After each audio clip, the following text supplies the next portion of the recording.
ये सिर्फ सबसे बेसिक बॉक्सिंग टेक्निक दिखाता है। फिर भी ये इंजीनियस स्टूडेंट्स को अंदर तक हिला देता है। यहाँ तक कि इंस्ट्रक्टर को भी ठंडा पसीना आ जाता है।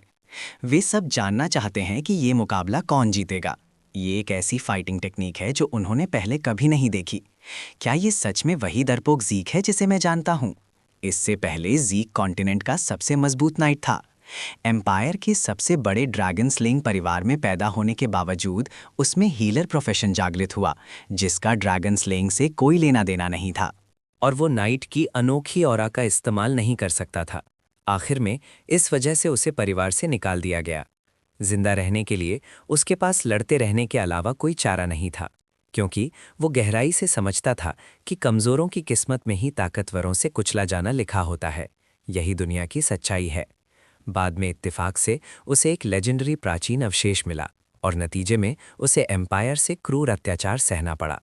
हालांकि आखिर में उसने अकेले ही अपने सभी दुश्मनों को मार डाला, पर वो इतना घायल हो गया कि मौत के दरवाजे पर आ पहुंचा। यहाँ तक कि शक्तिशाली हीलिंग आर्ट्स का भी कोई असर नहीं हुआ।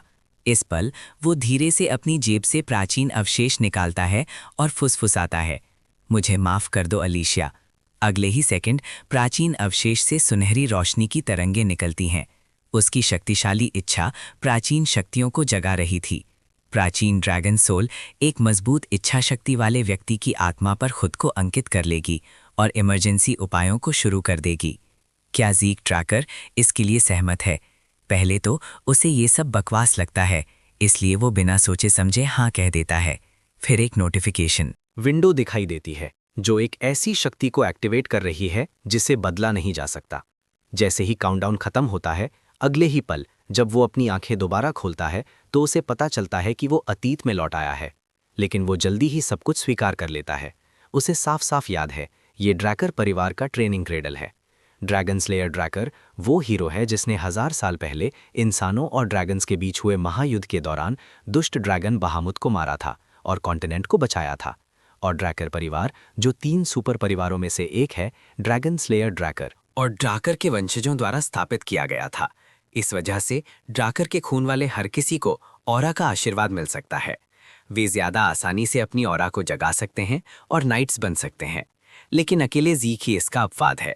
तभी उसके सामने एक नोटिफिकेशन विंडो दिखाई देती है।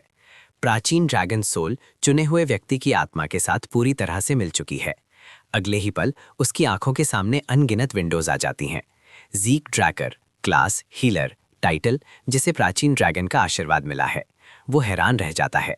ये एक जादुई छवि जैसा है जो पार देख सकती है। और क्लास और स्किल जैसे शब्द आज के समय में इस्तेमाल नहीं किए जाते। उसे अचानक अपने मास्टर की कही बात याद आती है कि प्राचीन लोग व्यक्तिगत क्षमताओं को अलग अलग क्लासेस में बांटते थे और क्लासेस से निकली टेक्निक्स को स्किल्स कहते थे। तो उसका हीलर प्रोफेशन हीलिंग स्किल्स का इस्तेमाल कर सकता है। उस समय उसके मास्टर ने उसे रोज़ाना ट्रेनिंग करवाई थी, ये दावा करते हुए कि हीलर्स को शारीरिक रूप से मजबूत होना चाहिए। खैर, अभी की स्थिति से वो अब एक हीलर है।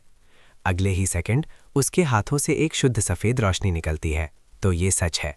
अपने पिछले जीवन में वो 20 साल की उम्र में अपना ईथर खोलने के बाद एक हीलर बना था। अब वो अपनी आंखें बंद करता है और ध्यान लगाना शुरू करता है। बिल्कुल, उसका ईथर पहले ही खुल चुका है। हालांकि उसकी पहले ट्रेन की हुई बॉडी जा चुकी है, लेकिन वो अपने स्किल्स और यादों के साथ लौटा है, जिससे इस बार वो ज़्यादा फ़ायदेमंद स्थिति में है। इस सब का बेहतर इस्तेमाल करने के लिए उसे अपने हाथ में मौजूद पत्तों को समझने की ज़रूरत है। तभी ज़ीक का बटलर डकर धीरे से उसके सामने आता है। वो कहता है, क्या आप आज का ज़रूरी काम भूल गए हैं? छोटे मालिक, ज़ीक हमेशा से डेकर से डरता था। भले ही उसका दिमाग अब 32 साल का है, लेकिन उसकी हड्डियों में बसा डर मिटाया नहीं जा सकता। तभी प्रोफेशनल स्किल काम एक्टिवेट हो जाती है और उसकी घबराहट तुरंत गायब हो जाती है। ये अपने आप भी एक्टिवेट हो सकती है। उसी पल डेकर धीरे से बोलता है, छोटे मालिक, क्या आप मेरी बात सुन रहे हैं? ज़ीक ने जवाब दिया, बिल्कुल।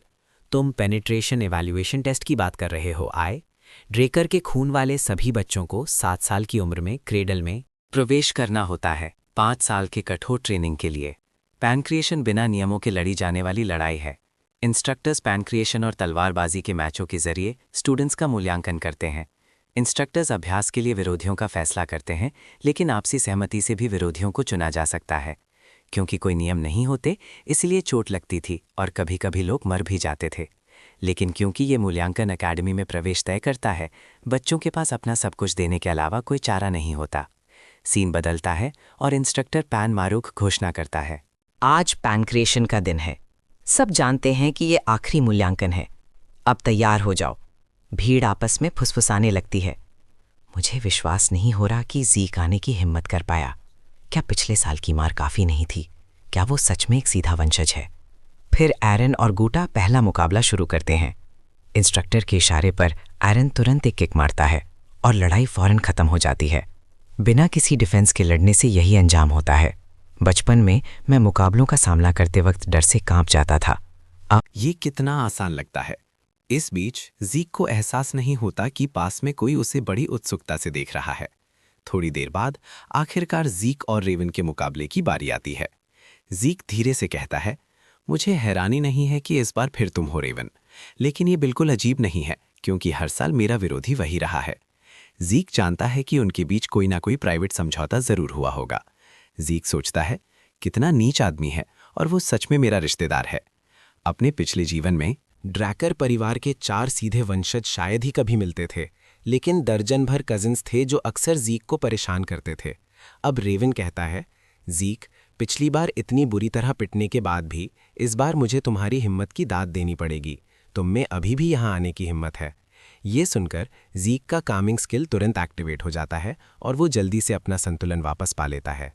ज़ीक कहता है, अगर तुम मेरा मजाक उड़ा रहे हो कि मैं तुमसे कमज़ोर हूँ तो मैं तुम्हें छोड़ूंगा नहीं।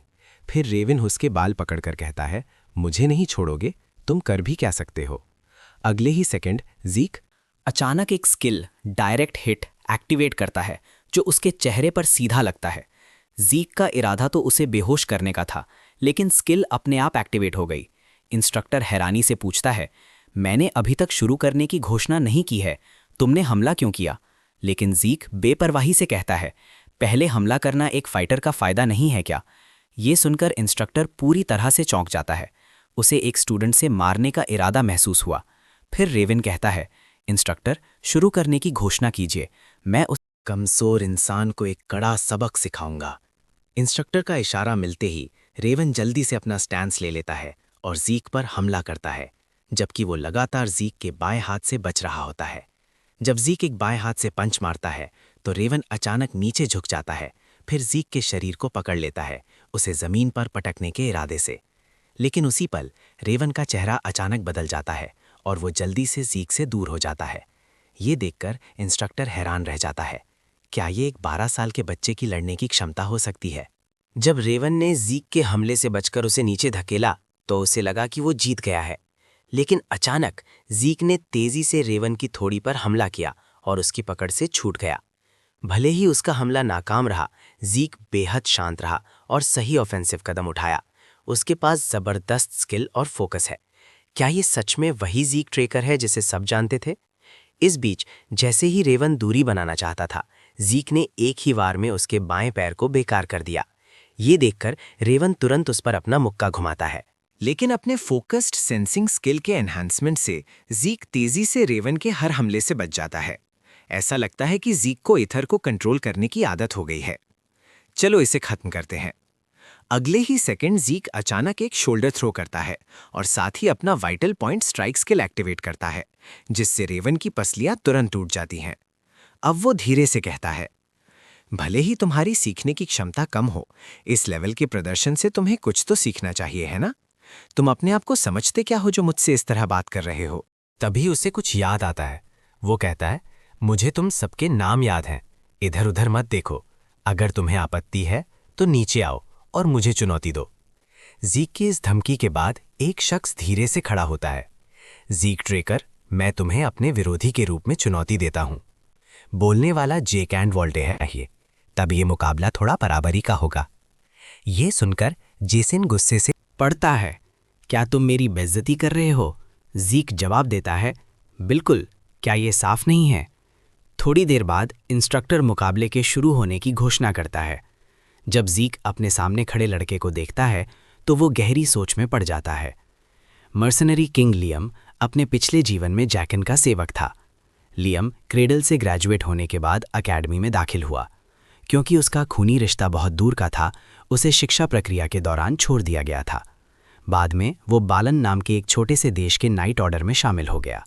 बैलन के नष्ट होने के बाद वो एक मर्सनरी बन गया। एक मर्सनरी के रूप में लंबे जीवन के बाद वो क्रिम्सन नाइट के स्टार तक पहुंचा और स्टोन मर्सनरी ग्रुप की स्थापना की और अंत में 3 प्रमुख मर्सनरी ग्रुप्स को एक करके मर्सनरी किंग बन गया। बाद में एम्पायर ने स्टोन मर्सनरी ग्रुप को काम पर रखा, जिसके कारण लियम ने कॉन्टिनेंटल वॉर में हिस्सा लिया। नॉर्थ और एम्पायर हमेशा से दुश्मन थे और ज़ीक एक नॉर्दर्नर होने के नाते उसका दुश्मन बन गया, लेकिन इस बार शायद अलग होगा। इस बीच जैकिन अचानक उस पर एक पंच मारता है, लेकिन ज़ीक उसे आसानी से रोक लेता है। ज़ीक कहता है, मैंने साफ साफ कहा था कि तुम दोनों एक साथ मुझ पर आओ, लेकिन जेसन उसे नज़रअंदाज कर देता है और एक किक मारता है। जल्द ही जेकिन के दाहिने पैर से एक तेज दर्द उसके दिल तक पहुंचता है। ज़ीक ने अपनी कोहनी का इस्तेमाल डिफेंस के लिए किया था, जबकि जेकिन का ध्यान भटका हुआ था। ज़ीक पहले ही उसके सामने पहुंच चुका था और एक पंच मारने का इशारा करता है। ये देखकर जेसन तुरंत अपने चेहरे को दोनों हाथों से बचाता है, लेकिन अगले ही पल ज़ीक अचानक उसके दाहिने पैर पर हमला कर देता है। ज़ीक कहता है, तुम एक झूठा हमला भी नहीं पहचान सकते, इसीलिए मैंने तुम दोनों को एक साथ आने को कहा था। सिर्फ तुमसे लड़ना बहुत बोरिंग है। देखते ही देखते जेकिन बिना किसी मौके के हार जाता है। जेकिन चिल्लाता है, लियम, उसे मेरे लिए मार डालो। अगले ही पल लियम एक शक्तिशाली मारने वाली ऑरा के साथ धीरे धीरे ज़ीक के पास आता है। ज़ीक सोचता है, ये ऑरा, क्या ये सच में हमारी तरह 12 साल का है? ज़ीक जानता है कि अगर लियम ने पहल की तो उसे लियम की रिदम के हिसाब से चलना पड़ेगा, इसीलिए वो पहले हमला करता है। अगले ही पल अनगिनत परछाइयां अचानक लियम के आसपास दिखाई देती हैं। सभी हमला कर रही हैं। दर्शक पूरी तरह से चौंक जाते हैं। ये किस तरह की हमला करने की टेक्निक है? यहाँ तक कि इंस्ट्रक्टर भी हैरान दिखता है। ये सच में एक ऐसी टेक्निक है जो उन्होंने पहले कभी नहीं देखी। सेंट्रल कॉन्टिनेंट मुख्य रूप से तलवार टेक्निक्स पर ध्यान केंद्रित करता है, इसलिए नॉर्दर्न बॉक्सिंग टेक्निक्स बहुत कम देखी जाती हैं। इस बीच ज़ीक को अचानक एहसास होता है कि उसकी वर्तमान बॉडी अभी भी बहुत कमज़ोर है और लंबे समय तक हमले नहीं सह सकती। लेकिन उससे भी ज़्यादा लियम का राक्षस जैसा शरीर सबसे बड़ी समस्या है।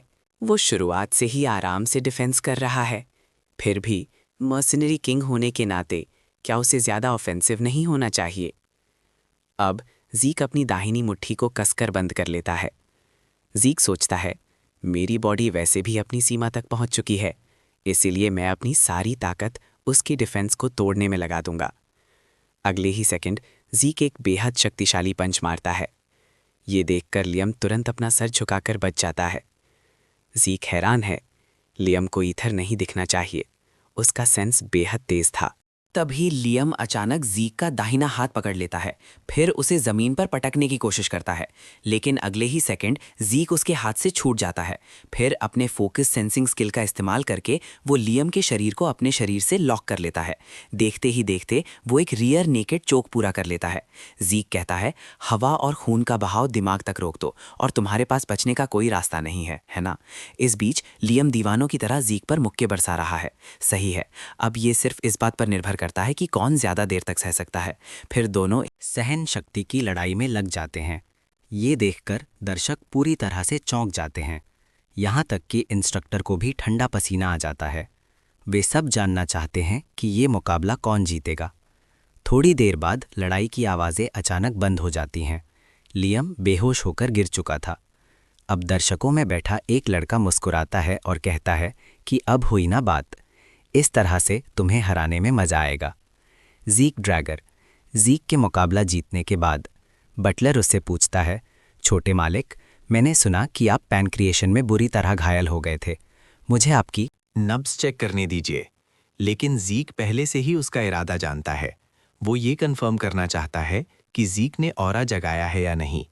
बिना किसी हिचकिचाहट के ज़ीक तुरंत अपना बायां हाथ आगे बढ़ा देता है। अगले ही सेकंड एक नीली ऊर्जा की लहर उसके शरीर में दाखिल होती है। ये देखकर ज़ीक पूरी तरह से हैरान रह जाता है। वो सच में एक ब्लू नाइट है। आमतौर पर जब ये चेक करते हैं कि किसी ने ऑरा जगाई है या नहीं, तो वे सिर्फ दांटियन की जांच करते हैं। लेकिन उसने मेरिडियंस के जरिए पूरे शरीर की जांच की। किसी दूसरे के शरीर में ऑरा डालना बेहद मुश्किल होता है। इसके लिए ऑरा पर सटीक नियंत्रण की ज़रूरत होती है। वो सच में एक ब्लू नाइट है। नाइट्स की भी अलग अलग रैंक्स होती हैं, जो लड़ाई की शक्ति और ऑरा नियंत्रण क्षमता के आधार पर कई स्तरों में बांटी जाती हैं। वाइट स्वॉर्ड्समैन उस स्टेज पर होते हैं जब वे तलवारबाजी सीख रहे होते हैं। आशीर्वाद समारोह से पहले क्रेडन में ज़्यादातर बच्चे वाइट स्वॉर्ड्समैन होते हैं। ऑरेंज स्वॉर्ड्समैन उस स्टेज पर होते हैं जहां डांटिंग खोलकर ट्रेनिंग की जाती है। ऑरा जगाने के बाद क्रेडल में स्टूडेंट्स आशीर्वाद मिलने के बाद ऑरेंज स्पोर्ट्समैन बन जाते हैं, जो ऑरा को स्वतंत्र रूप से नियंत्रित कर सकते हैं। पर्पल नाइट्स उस स्टेज पर होते हैं जहां वे नाइट की उपाधि हासिल कर सकते हैं और अपनी तलवारों को ऑरा से शक्तिशाली बना सकते हैं। ब्लू नाइट्स उस स्टेज पर होते हैं जहां उनकी नीली ऑरा जाग चुकी होती है। आखिर में वो दायरा आता है जहां सिर्फ हदों को पार करने वाले ही पहुंच सकते हैं।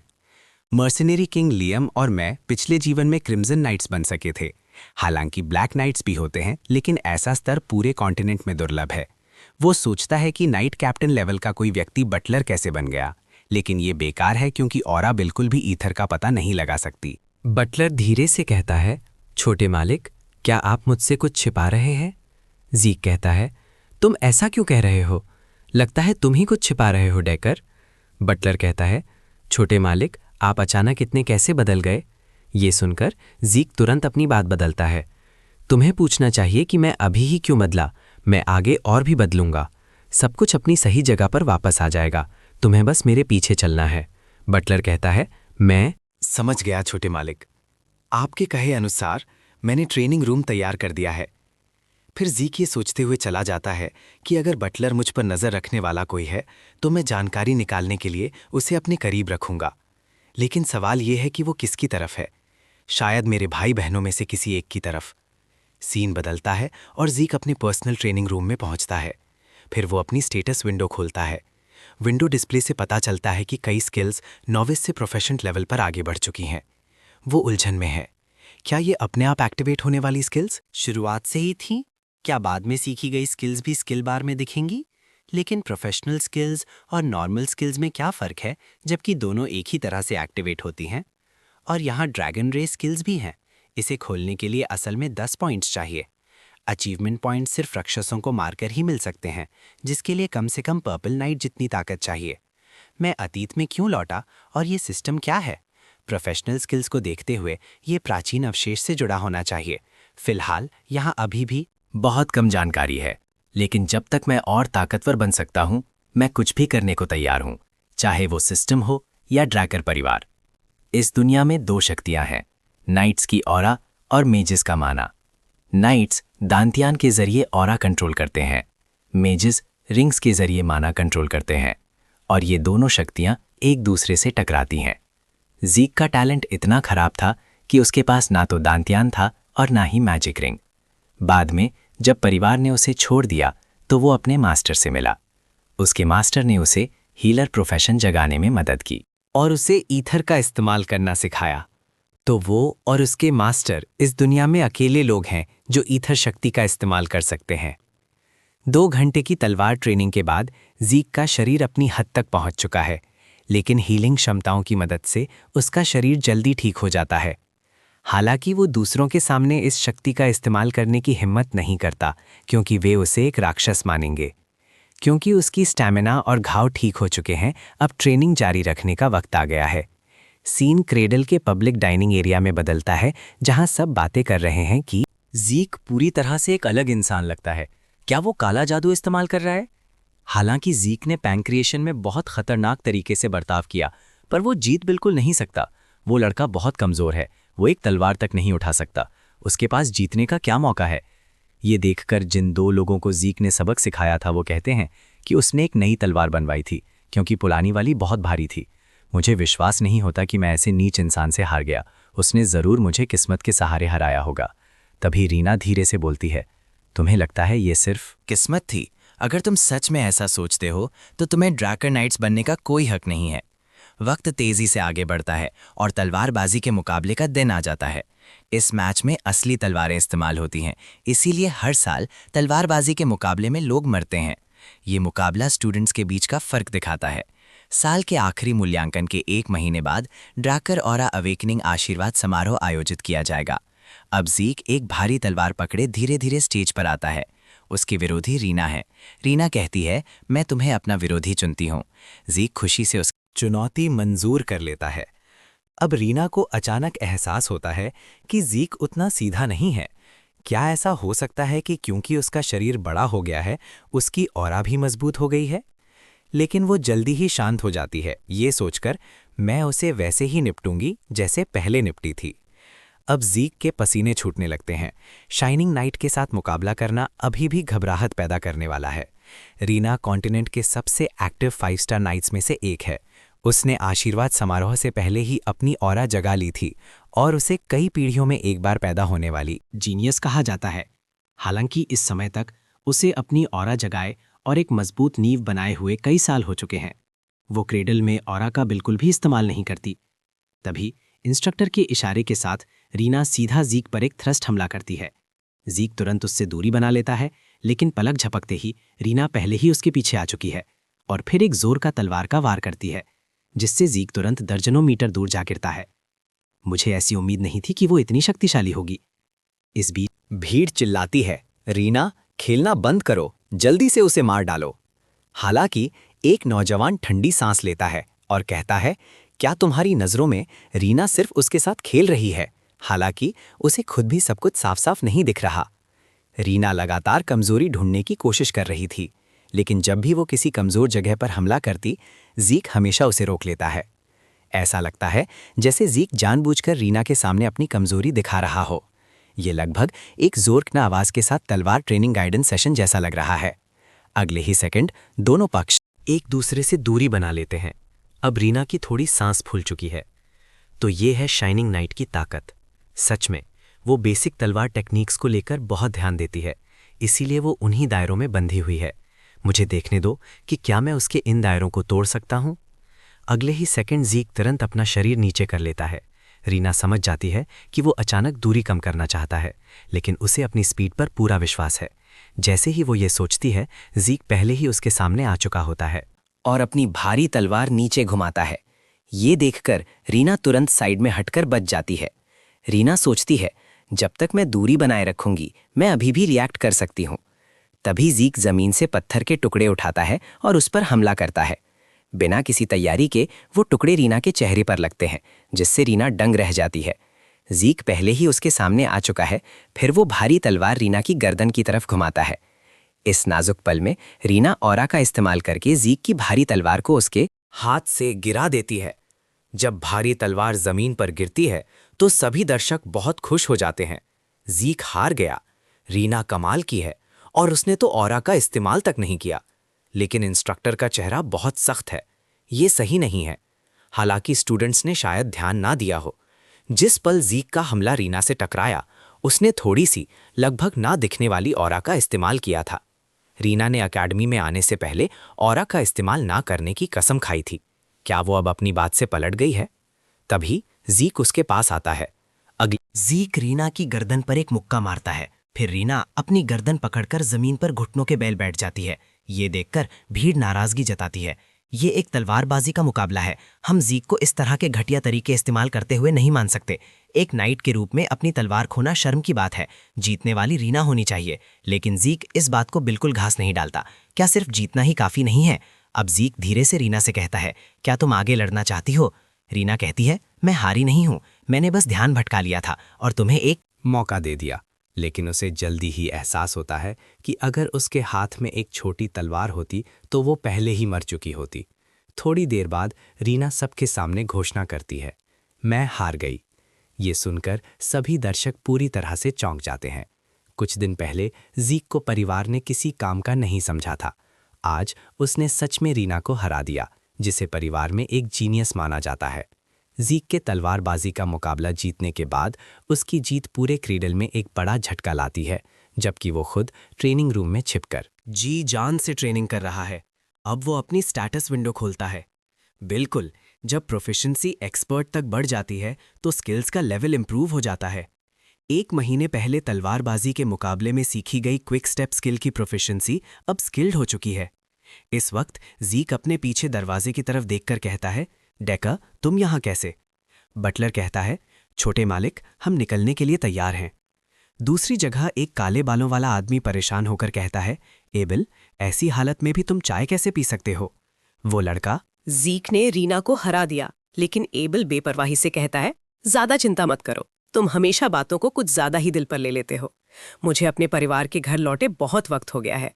मैं सोच रहा हूं कि हमारा छोटा भाई किस तरह की अनोखी क्षमताएं जगाएगा। मैं इस बारे में बहुत उत्सुक हूं। सीन बदलता है और जीक एक बग्घी पर बैठकर पैतृक शहर की तरफ निकल पड़ता है।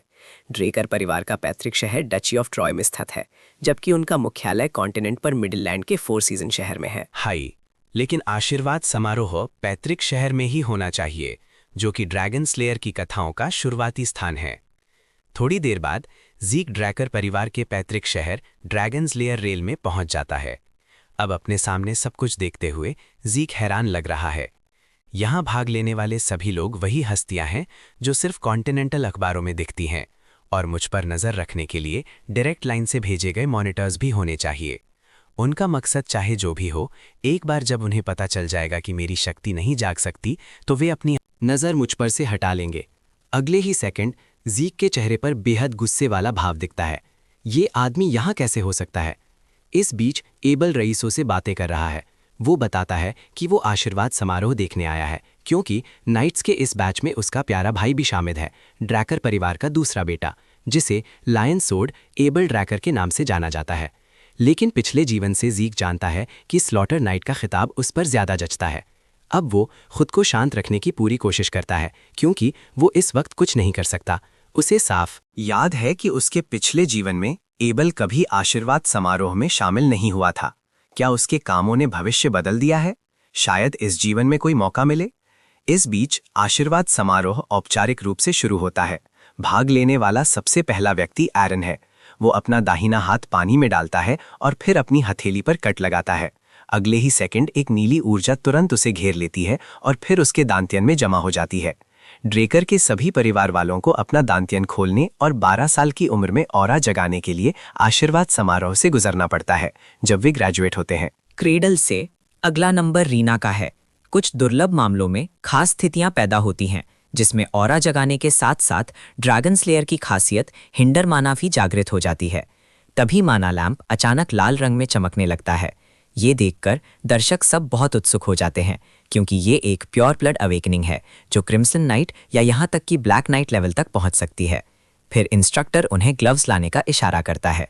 हिंडर माना खासियत के कारण कोई भी परिवार के खास तौर पर बनाए गए ग्लव्स के बिना आमतौर पर नहीं जी सकता। खुद को प्योर ब्लड साबित करने के बाद वो अब ड्रेकर नाम का इस्तेमाल कर सकती है और परिवार के विभिन्न विशेष अधिकार प्राप्त कर सकती है। तभी जीक धीरे धीरे अवेकनिंग समारोह के मंच पर खड़ा होता है। अब सभी दर्शक बहुत खुश महसूस करते हैं। उसने रीना को हराया, वो पक्का प्योर ब्लड अवेकनिंग वाला होगा। लेकिन जीक अपने सामने सब कुछ घूर कर देखता है और सोच में डूब जाता है। मैंने कभी नहीं सोचा था कि मैं इस मनहूस ब्रॉन्ज स्टैचू के सामने दोबारा खड़ा होऊंगा। अपने पिछले जीवन में उसने दांत पीसकर क्रेडल में गुजारा किया था, सिर्फ ड्रेकर परिवार में पहला अवेकनिंग फेलियर बनने के लिए। लेकिन इस बार सब अलग होगा। सिर्फ वो हील नहीं कर सकता, बल्कि वो ईथर को भी कंट्रोल कर सकता है। और सबसे जरूरी बात, वो अपनी खुद की इच्छा शक्ति से खड़ा हुआ है। तो इस बार मेहरबानी कर मनहूस ब्रॉन्ज स्टैचू। लेकिन ब्रॉन्ज स्टैचू कोई रिएक्शन नहीं दिखाता। ये देखकर सभी दर्शक पूरी तरह से चौंक जाते हैं। यहाँ तक कि एबल का चेहरा भी गंभीर हो जाता है। ऐसा पहले कभी नहीं हुआ। तो ऐसी बात है, मुझे कभी उससे कोई उम्मीद नहीं रखनी चाहिए थी। ये सब उस शख्स की गलती है जिसने मुझे बेकार की उम्मीद लगाने पर मजबूर किया। भीड़ चौंक गई है। जागने की कोई संभावना नहीं है। एक सीधे वंशज के साथ ऐसा कैसे हो सकता है? वो सच में परिवार के लिए कलंक है। तभी जीक के सामने एक नोटिफिकेशन विंडो दिखाई देती है। वेरिफिकेशन डिवाइस में सही प्रोफेशन की जानकारी ना होने की वजह से प्रोसेसिंग के दौरान सिस्टम एरर से जानकारी में देरी हुई। जानकारी का इनपुट अब पूरा हो गया है। डिवाइस यूजर की क्षमता को हीलिंग के रूप में वेरीफाई करता है। प्रोफेशन ओपनिंग पक्की हो गई है। अगले ही सेकंड एक लाल रोशनी तुरंत ब्रॉन्ज स्टैचू को घेर लेती है। ये देखकर दर्शक सभी पूरी तरह से हैरान रह जाते हैं। ये तो सच में लाल रोशनी है। ये एक प्योर ब्लड अवेकनिंग ही होगी। जीक सिर्फ सबसे बेसिक बचाव की मुद्रा बनाता है, लेकिन इसे AWL बेहद हैरान और उत्सुक हो जाता है। AWL सोचता है कि जीक ने अपना बचाव करना क्यों चुना, जबकि वो आसानी से पलटवार कर सकता था। इसके अलावा AWL महसूस करता है कि जीक अपनी कुछ ताकत छिपा रहा है। उसकी शक्ति उससे कहीं ज्यादा है, जिसका सब अंदाजा लगा सकते हैं। AWL के एक ही तलवार से जीक और रीना दोनों को हराने के ठीक बाद अचानक ड्यूक की आवाज गूंजती है। ओह, तुमने सच में किसी दूसरे के शिष्यों को बुरी तरह पीट दिया।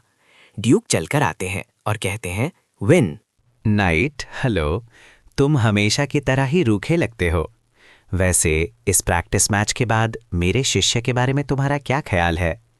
ये सुनकर अलियल तुरंत जवाब नहीं देता, बल्कि गहरी सोच में पड़ जाता है। उसने विरोध क्यों नहीं किया? क्या उसका मकसद जीतना नहीं, बल्कि ग्रेड स्किप करना था? जीक ने अपनी आधी ताकत छिपा कर रखी। क्या वो अपनी पूरी ताकत नहीं दिखाना चाहता था? इस पल अलियल धीरे से बोलता है, जीक ड्रेकर, उसकी ताकत उस दायरे से कहीं आगे है जिसका मैं मूल्यांकन कर सकूं। सीन बदलता है, जहां प्रिंसिपल जीक और रीना का ग्रेड मंजूर कर रहा है। एडवांस करने की मौजूद किसी भी टीचर को कोई ऐतराज नहीं है, इसीलिए जीक और रीना को क्रमशः 5वीं और 3री ग्रेड दी जाती है। उसके बाद मुसीबतों को कम करने के लिए जीक जितना हो सके लोकी रहता है और अपनी क्षमताओं को छिपाता है। क्योंकि ड्यूक ने उसे हवा की टेक्निक सिखाई थी, इसीलिए ऑनरे ने जीक की जगह ले ली, जबकि उसने पेनन के साथ दोस्ती बनाए रखी। हालांकि बाद में पेनन को डेल रॉयल मैजिक रिसर्च इंस्टीट्यूट ने चुन लिया और उसने एकेडमी छोड़ दी, जिससे उनका रिश्ता धीरे धीरे दूर हो गया। ध्यान देने वाली बात यह है कि उसके बाद उसने कभी दूसरे ताकतवर परिवारों से कोई मतलब नहीं रखा। दिलचस्प बात यह है कि AWL हर क्वार्टर में जीक को ढूंढ लेता था, एक प्रैक्टिस मैच की दरख्वास्त लेकर। फिर जैसे उसे कुछ समझ आ गया हो, उसने ट्रेनिंग पर ध्यान लगाने के लिए छुट्टी की अर्जी दी। 2 साल तेजी से गुजर गए। अब जीक ने अकेडमी से सफलतापूर्वक ग्रेजुएशन कर ली है।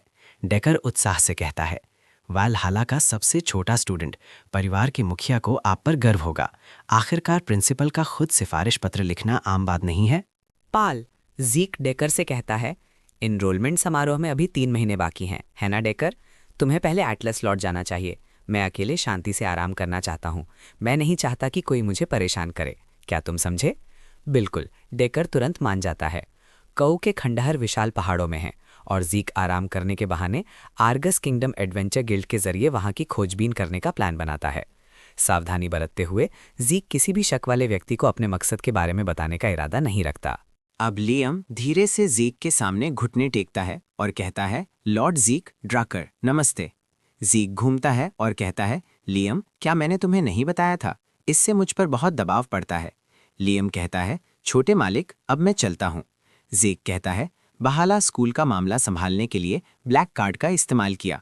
इस पल लियम उत्सुकता से पूछता है, क्या आपने मुझे किसी काम से यहाँ बुलाया था? जीक कहता है, बिल्कुल, मैंने सुना है तुम इस बार स्पेशल क्लास में आए हो। तुम्हारे मालिक होने के नाते मैं खड़ा होकर सिर्फ देख तो नहीं सकता। सेमेस्टर इवैल्यूएशन के प्रेडिक्शन सवालों से लेकर ट्रेनिंग गाइड्स तक मैंने तुम्हारी एग्जाम्स के लिए ज़रूरी हर चीज़ जमा कर ली है। फैब्युलर के ब्रीदिंग ब्लैकस्मिथ की दुकान पर जाओ और उन्हें ये दो, वे तुम्हें सामान दे देंगे। और हाँ, अब तुम 4th ईयर स्टूडेंट हो, इसीलिए मैंने ब्लैकस्मिथ को तुम्हारे मुताबिक एक तलवार बनाने का आदेश दिया है। लियम, मुझे लगता है कि तुम ज़रूर मेरे साथ कदम मिलाकर चल सकते हो। ऐसे ही आगे बढ़ते रहो, मुझे विश्वास है तुम मुझे निराश नहीं करोगे। ये सुनकर लियम बहुत भावुक हो जाता है और उसकी आंखों में आंसू भर आते हैं। और वो दृढ़ता से कहता है, मैं कड़ी मेहनत करूंगा और आपकी उम्मीदों पर खरा उतरूंगा, मेरे मालिक। जीक कहता है, बहुत खूब, मुझे तुम्हारे बेहतर प्रदर्शन का इंतजार रहेगा। कॉन्टिनेंट के सबसे उत्तरी छोर पर स्थित आर्गस किंगडम, डेल्प, बिया और अलांगिया के साथ कॉन्टिनेंट के 4 महान राज्यों के रूप में जाने जाते हैं। विशाल पहाड़ जादुई जानवरों और कॉन्टिनेंट को जोड़ने वाली सीमा है, जिसकी पूरी पहाड़ी श्रृंखला में छोटे बड़े डंजन्स हैं।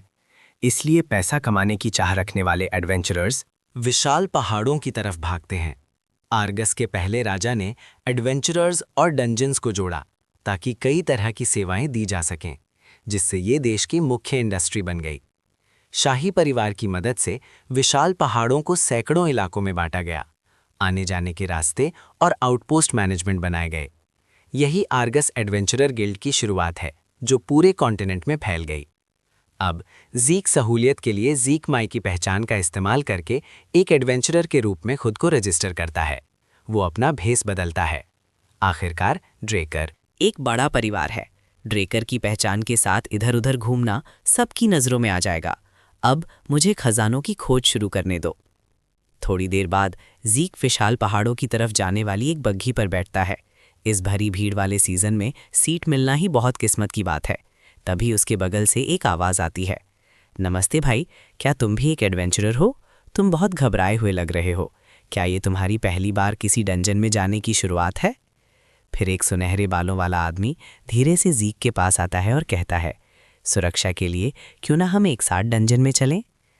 दिखावे के बावजूद हम सब अनुभवी हैं। हाल ही के डंजन्स खतरनाक हैं और अकेले जाने से तुम राक्षसों का खाना बन सकते हो। ज़ीक पहले ही उनके इरादों को भांप चुका है। नए एडवेंचरर्स को चारे के रूप में इस्तेमाल करके राक्षसों को आकर्षित करने या उन्हें गुलाम व्यापारियों को बेचने का ये एक आम तरीका है। इसलिए ज़ीक उन्हें नज़रअंदाज करता है, अनजान बनने का नाटक करता है, फिर उन्हें चुप रहने का इशारा करता है। वो खड़ा होता है, कोचमैन के पास जाता है और पूछता है, बाईं तरफ 500 मीटर पीछे राक्षस हैं, वे आधे ऑर्क लग रहे हैं। क्या इस इलाके में राक्षस दिखाई देते हैं? ये सुनकर कोचमैन उलझन में पड़ जाता है और कहता है, ये रास्ता तो सेफ जोन होना चाहिए। इसी बीच सुनहरे बालों वाला आदमी ज़ीक का मजाक उड़ाने लगता है। क्या तुम्हें नहीं पता कि एडवेंचरर गिल्ड का मुख्य रास्ता सीधे किंगडम द्वारा संभाला जाता है? राक्षसों को तो भूल ही जाओ, यहां तक कि जंगली जानवर भी इस इलाके में नहीं आ सकते। ज़ीक कहता है, अगर कोई राक्षस नहीं है तो तुम्हारे पीछे वो क्या है? अगले ही पल एक आधा ओक तुरंत एक ही वार में बग्घी को नष्ट कर देता है। देखते ही देखते हर तरफ अफरा तफरी मच जाती है। सेफ जोन में आधे ओक्स दिखाई दे रहे हैं। क्या आउटपोस्ट ने अपना काम करना बंद कर दिया है? जैसा मैंने सोचा था, ये मामला बहुत पेचीदा हो गया है। क्या आर्गस के सैनिकों पर भी हमला हुआ था? हालांकि इतने सारे सैनिकों के होते हुए उन्हें आम राक्षसों से निपट लेना चाहिए था। तभी ज़ीक का ध्यान सैनिकों के घावों पर जाता है। उनके शरीर के घावों से साफ पता चल रहा है कि ये राक्षसों का काम नहीं था, ये इंसानों का काम था। क्योंकि अगर राक्षसों ने हमला किया होता तो घाव इतने साफ नहीं होते। इसके अलावा इन सैनिकों के विरोध के लगभग कोई निशान नहीं है।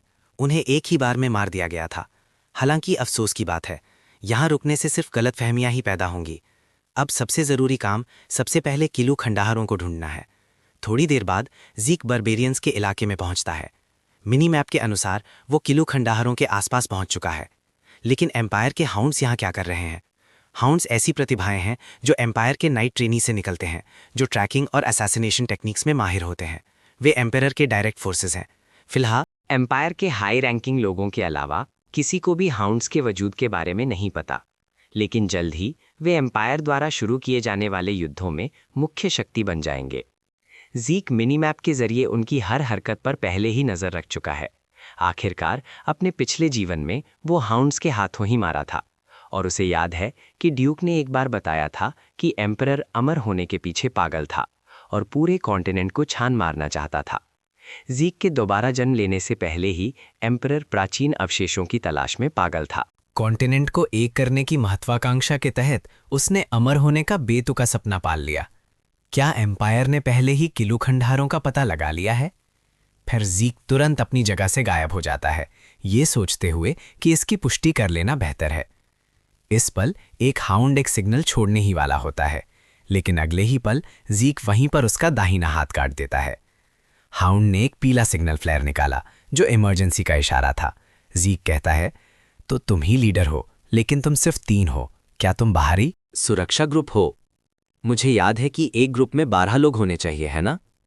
इस वक्त वो अब भी ज़ीक से सवाल पूछना चाहता है कि उसे किसने भेजा है, लेकिन ज़ीक कुछ नहीं कहता, बस वहीं उसका सिर काट देता है और कहता है, क्या तुम हालात नहीं समझ रहे हो? मैं सवाल पूछ रहा हूं, सोच कर देखो। जो पहले मेरे सवालों का जवाब देगा वो बिना किसी तकलीफ के जल्दी मर सकता है। सीन बदलता है। ज़ीक उनके टेम्पररी बेस पर पहुंचता है, तो वे यही लोग थे जिन्होंने आउटपोस्ट का ये हाल किया। वे किंगडम के सैनिकों पर हमला करने की हिम्मत करते हैं। क्या वे सच में किलू खंडहरों को ढूंढ रहे हैं? ज़ीक सोचता है, खैर मुझे चलकर देखना चाहिए। दूसरी तरफ हाउंड्स थके हुए लग रहे हैं उन्होंने कभी आशा नहीं की थी कि बारबेरियंस के इलाके में घुसेंगे और एंट्रीज पोस्ट करनी पड़ेंगी। अगले ही पल 2 हाउंड्स को ज़ीक गोली मार देता है। इस बीच गुफा में किसी को एहसास होता है कि कुछ गड़बड़ है और कहता है, क्या तुमने अभी एंट्रेंस से कुछ सुना नहीं? इससे पहले कि दोनों कुछ समझ पाते, उन्हें ज़ीक तलवार के एक ही वार से मार देता है। अब उसे अचानक पिछली बातें याद आती हैं। 5 साल के शक्ति संघर्ष के दौरान ज़ीक को अपने ऑफिसर से आदेश मिला, जब वो पूरी तरह से थका हुआ था, कि उसे पवेला कार्टर में प्रवेश करना है। ये बिल्कुल वैसा ही लग रहा था। अब लीडर धीरे से बोलता है, सदन असैसिन की शॉर्ट सोर्ड टेक्निक, मकीन या पवेला, चाहे किसी भी तरफ से हो, जो कि तुम यहाँ आ गए हो तो तुम आसानी से जा नहीं सकते। अगर तुम अभी आत्मसमर्पण कर दो तो मैं तुम्हें एक जल्दी मौत दूंगा। इस वक्त ज़ीक हकारत भरी नज़रों से देखता है, सोचता है ये आदमी ज़्यादा से ज़्यादा एक ग्रीन नाइट है जो उसके पिछले जीवन के हाउंड से कहीं कमज़ोर हैं। अब ज़ीक धीरे से कहता है, तुम सच में मुझे जल्दी मौत देना चाहते हो? क्या तुम्हें अपने साथियों के सम्मान में मुझे अपने हाथों से टुकड़ों में नहीं फाड़ देना चाहिए? अगर ऐसी बात है तो चलो मैं तुम्हें टुकड़ों में फाड़ देता हूं। अगले ही सेकंड दोनों पक्ष हमला बोल देते हैं। ज़ीक हैरान है, क्या हाउंड सिर्फ इतना ही कर सकते हैं? क्या ये लोग बहुत कमज़ोर हैं या मैं बहुत ताकतवर हूं? इस लेवल पर कुछ भी खास नहीं है, लेकिन जैसे ही ज़ीक मैजिक रिफ्लेक्शन एक्टिवेट करता है, आसपास की सारी रोशनियां तुरंत बुझ जाती हैं। अब हर कोई बेहद हैरान है। क्या ये ड्रैगन स्लेयर का हिंडर माना है? नहीं, ये आदमी तो शुरू से ही निठट्टा था और इसने कभी ऑरा का इस्तेमाल नहीं किया, और ये सदन शॉर्टस्वर्ड टेक्निक का इस्तेमाल करता है। ये ज़रूर एक असासिन होगा। सही बात है। फिर लीडर सबको इशारा करता है, घबराओ मत, अपना ध्यान बचाव पर रखो, रोशनियां जल्दी ही ठीक हो जाएंगी। लेकिन जब रोशनियां वापस आती हैं तो उनकी आंखों के सामने का नज़ारा उन्हें देखना पड़ता है। लीडर अब ऐसी शक्ल बनाता है जैसे उसे यकीन ही ना हो रहा हो, ये सोचते हुए कि क्या हो रहा है? इस वक्त ज़ीक की आवाज़ गूंजती है। एम्परर सच में बहुत हिम्मत वाला है, जो काऊ खंडहरों पर लालच करने की हिम्मत कर रहा है। ये सुनकर लीडर इसे मानता नहीं, अनजान बनने का नाटक करता है और कहता है, तुम क्या कह रहे हो? ज़ीक कहता है, चिंता मत करो, अगर तुम मुझे नहीं भी बताओगे तो फर्क नहीं पड़ता, मैं अब भी इसे ढूंढ सकता हूं। फिर ज़ीक उसे अंधेरे में मार देता है। सीन बदलता है। ज़ीक अपने हाथ की छोटी तलवार फेंक देता है और सब कुछ मैकिन के किए धरे सा भेस बना लेता है। मैकिन कुटेल वो संस्था है जिसे ज़ीक ने अपने पिछले जीवन में ज्वाइन किया था। ये एक बहुत बड़ी संस्था थी जो सोने के लिए कुछ भी करने को तैयार थी। गृह युद्ध के कारण दक्षिणी कॉन्टिनेंट के कुस्को किंगडम के पतन के बाद मैकिन और पावीला ने इस कानूनहीन इलाके पर कब्जा कर लिया था। हालांकि वो ड्रैगन रे स्किल्स के साथ अपनी पहचान छिपा सकता था। सदन शॉर्टस्वर्ड टेक्निक का इस्तेमाल करना और निक मैकिन की चेतावनी छोड़ना ज़्यादा सुरक्षित होगा। एम्पायर ज़रूर सोचेगा कि यह सदन का रूटले का काम था। अगर इसके कारण एम्पायर MC केन से निपटने के लिए कोई कदम उठाता है तो ये ज़ीक के लिए खुशखबरी होगी। अगर मिली हुई चिट्ठियों में लिखी बातें सच हैं तो एम्परर उससे भी ज़्यादा पागल है जितना ज़ीक ने सोचा था। एम्परर का आदेश प्राचीन खंडहर ढूंढना है। ज़ीक के लिए हैरानी की बात यह है कि साथ में लगे बैटल मैप्स में ना सिर्फ मध्य कॉन्टिनेंट शामिल है, बल्कि सीज़फायर वाले ईस्टर्न कॉन्टिनेंट और अनजान डार्क सी को भी पहले ही प्लान कर लिया गया है। एम्परर ने हाउंड्स को उन सभी इलाकों में तैनात कर दिया है जहां खंडहर मिलने की संभावना है। इसका मतलब है कि हाउंड्स की ताकत वैसी ही है जैसा ज़ीक अपने पिछले जीवन में जानता था, लेकिन ऐसा लगता है कि उन्हें काऊ खंडहर नहीं मिले। तभी एक लाल सिग्नल फ्लेयर उसका ध्यान खींच लेता है। क्या ये आसमान और ज़मीन के जाल का इस्तेमाल करने का सिग्नल हो सकता है? आसमान और ज़मीन के जाल का सिग्नल देखने के बाद ज़ीक जल्दी से आउटपोस्ट से भाग जाता है। लानत है, मुझे उम्मीद नहीं थी कि वे इतनी जल्दी पकड़ लेंगे। आसमान और ज़मीन के जाल का लाल सिग्नल फ्लेयर, बीच से बाहर की तरफ ढूंढो। टारगेट मिलने के बाद धीरे धीरे घेरा तंग करो। इस इलाके के हाउंड्स जब तक ये आदेश वापस नहीं लिया जाता तब तक इसका पालन करेंगे। हाउंड्स को आदेश का पालन करते देखना मौत की सजा का इंतजार करने जैसा है। अपने पिछले जीवन में ज़ीक ने एक प्राचीन अवशेष चुराया था जिस पर एम्परर की नज़र नॉर्दर्न कॉन्टिनेंट में थी, और आखिरकार वो आसमान और ज़मीन के जाल में बुरी तरह मारा गया। लेकिन अब ज़ीक के पास सिस्टम है, इसलिए वो लड़ाई में उनका मुकाबला कर सकता है। अब ज़ीक तेजी से अपनी छोटी तलवार घुमाता है, फिर जल्दी से दूरी बनाने के लिए तेज कदम उठाता है। जैसा उसने सोचा था बिल्कुल वैसा ही है। ये लोग उन लोगों के लेवल के नहीं हैं जो गुफा में थे। इस बीच पहुंचे हुए हाउंड्स जल्दी से ज़ीक को घेर लेते हैं। ये तो बहुत बड़ी मुसीबत है। हालांकि वो अपनी असली शक्ति का इस्तेमाल करके घेरे से बच सकता था, लेकिन ऐसा करने का मतलब होगा अपने ही हाथों से मैकेन के भेष को खराब करना। अब कोई चारा नहीं है, ये चीज़ ऐसी स्थिति के लिए नहीं बनी है, लेकिन कोई दूसरा रास्ता भी नहीं है। अगले ही सेकंड ज़ीक अचानक सीटी बजाता है। ये सुनकर हाउंड सोचते हैं लानत है, क्या इसके और भी साथी हैं? जबकि दुश्मन दंग रह जाते हैं, ज़ीक जल्दी से स्मोक बॉम्ब का इस्तेमाल करके सबकी नज़रों से गायब हो जाता है और एक लीडर धीरे से बोलता है, घबराओ मत, वो आसमान और ज़मीन के जाल से बचकर नहीं निकल सकता। अपनी अपनी जगह पर वापस जाओ, अजीब धुएं और परछाइयों को ढूंढो। हालांकि थोड़ी देर ढूंढने के बाद कुछ नहीं मिलता। लीडर बहुत हैरान है और कहता है, कोई हलचल नहीं। क्या वो सोचता है कि हम पीछे हट जाएंगे सिर्फ इसलिए क्योंकि उसने हमारी रोशनी रोक दी थी? जब वो सोच रहा होता है कि ज़ीक ने सीटी क्यों बजाई, तो अगले ही सेकंड एक शख्स उसके पास से उड़ता हुआ निकलता है। ये क्या हो रहा है? फिर उसे अपने सामने का नज़ारा देखकर हैरान है। वे बारबेरियंस हैं। लानत है, वे हम पर एक साथ हमला क्यों कर रहे हैं? हमने तो बारबेरियंस को भड़काने के लिए कुछ भी नहीं किया। लानत है, हमारी अभी की ताकत के हिसाब से ये बहुत खतरनाक है। फिर लीडर एक सिग्नल फ्लेयर छोड़ता है, आसमान और ज़मीन के जाल को हटा लो। फिर वो सबको जल्दी से निकलने का इशारा करता है। थोड़ी देर बाद ज़ीक ज़मीन से बाहर निकलता है। मुझे ऐसी उम्मीद नहीं थी कि ये इतना अच्छा काम करेगा। बारबेरियन हॉर्न हंगामे भरी लड़ाइयों में जल्दी बात करने के लिए बनाया गया एक टूल। अपने पिछले जीवन में ज़ीक के बारबेरियन मॉर्गन ट्राइब के साथ करीबी रिश्ते थे, जिन्होंने उसे हॉर्न्स और सिग्नल सिस्टम बनाना सिखाया था। उसने अभी जो सिग्नल भेजा था उसका मतलब था बाहरी लोगों ने पवित्र माँ की ज़मीन को रौंदा है। हालांकि लोगों को लगता है कि वे असभ्य जंगली हैं, लेकिन उनकी अपनी अनोखी परंपराएं और संस्कृति है और वे अपनी अलग सभ्यता में रहते हैं। अफसोस की बात है, इन साधारण हॉर्न्स का इस्तेमाल सिर्फ एक बार हो सकता है। अब चलो असली खंडहारों को ढूंढते हैं। थोड़ी देर बाद ज़ीक एक खंडहार पहुंचता है। उसके सामने प्रदूषण से खराब हो चुकी ड्रैगन प्रजाति है। मिनी मैप के अनुसार यहाँ सच में एक दरवाज़ा है। इसीलिए वो सिस्टम से पूछता है कि क्या वो उस दरवाजे को खोल सकता है।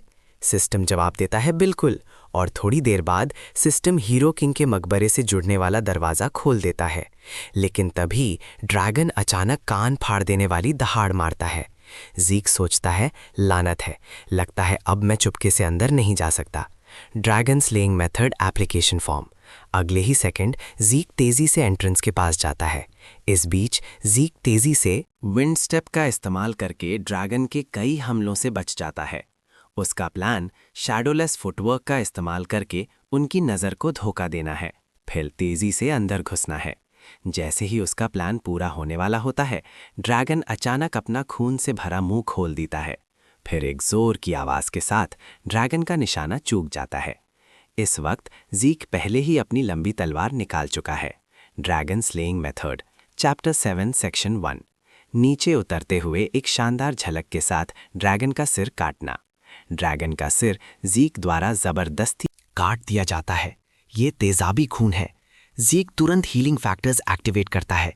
तेजाबी खून और 9 सर वाला राक्षस। क्या ये वही 9 सर वाला ड्रैगन हाइड्रा हो सकता है जिसे हराने में उसके पिछले जीवन के मास्टर को मुश्किल हुई थी? चलो फिर इसकी ताकत आजमाते हैं।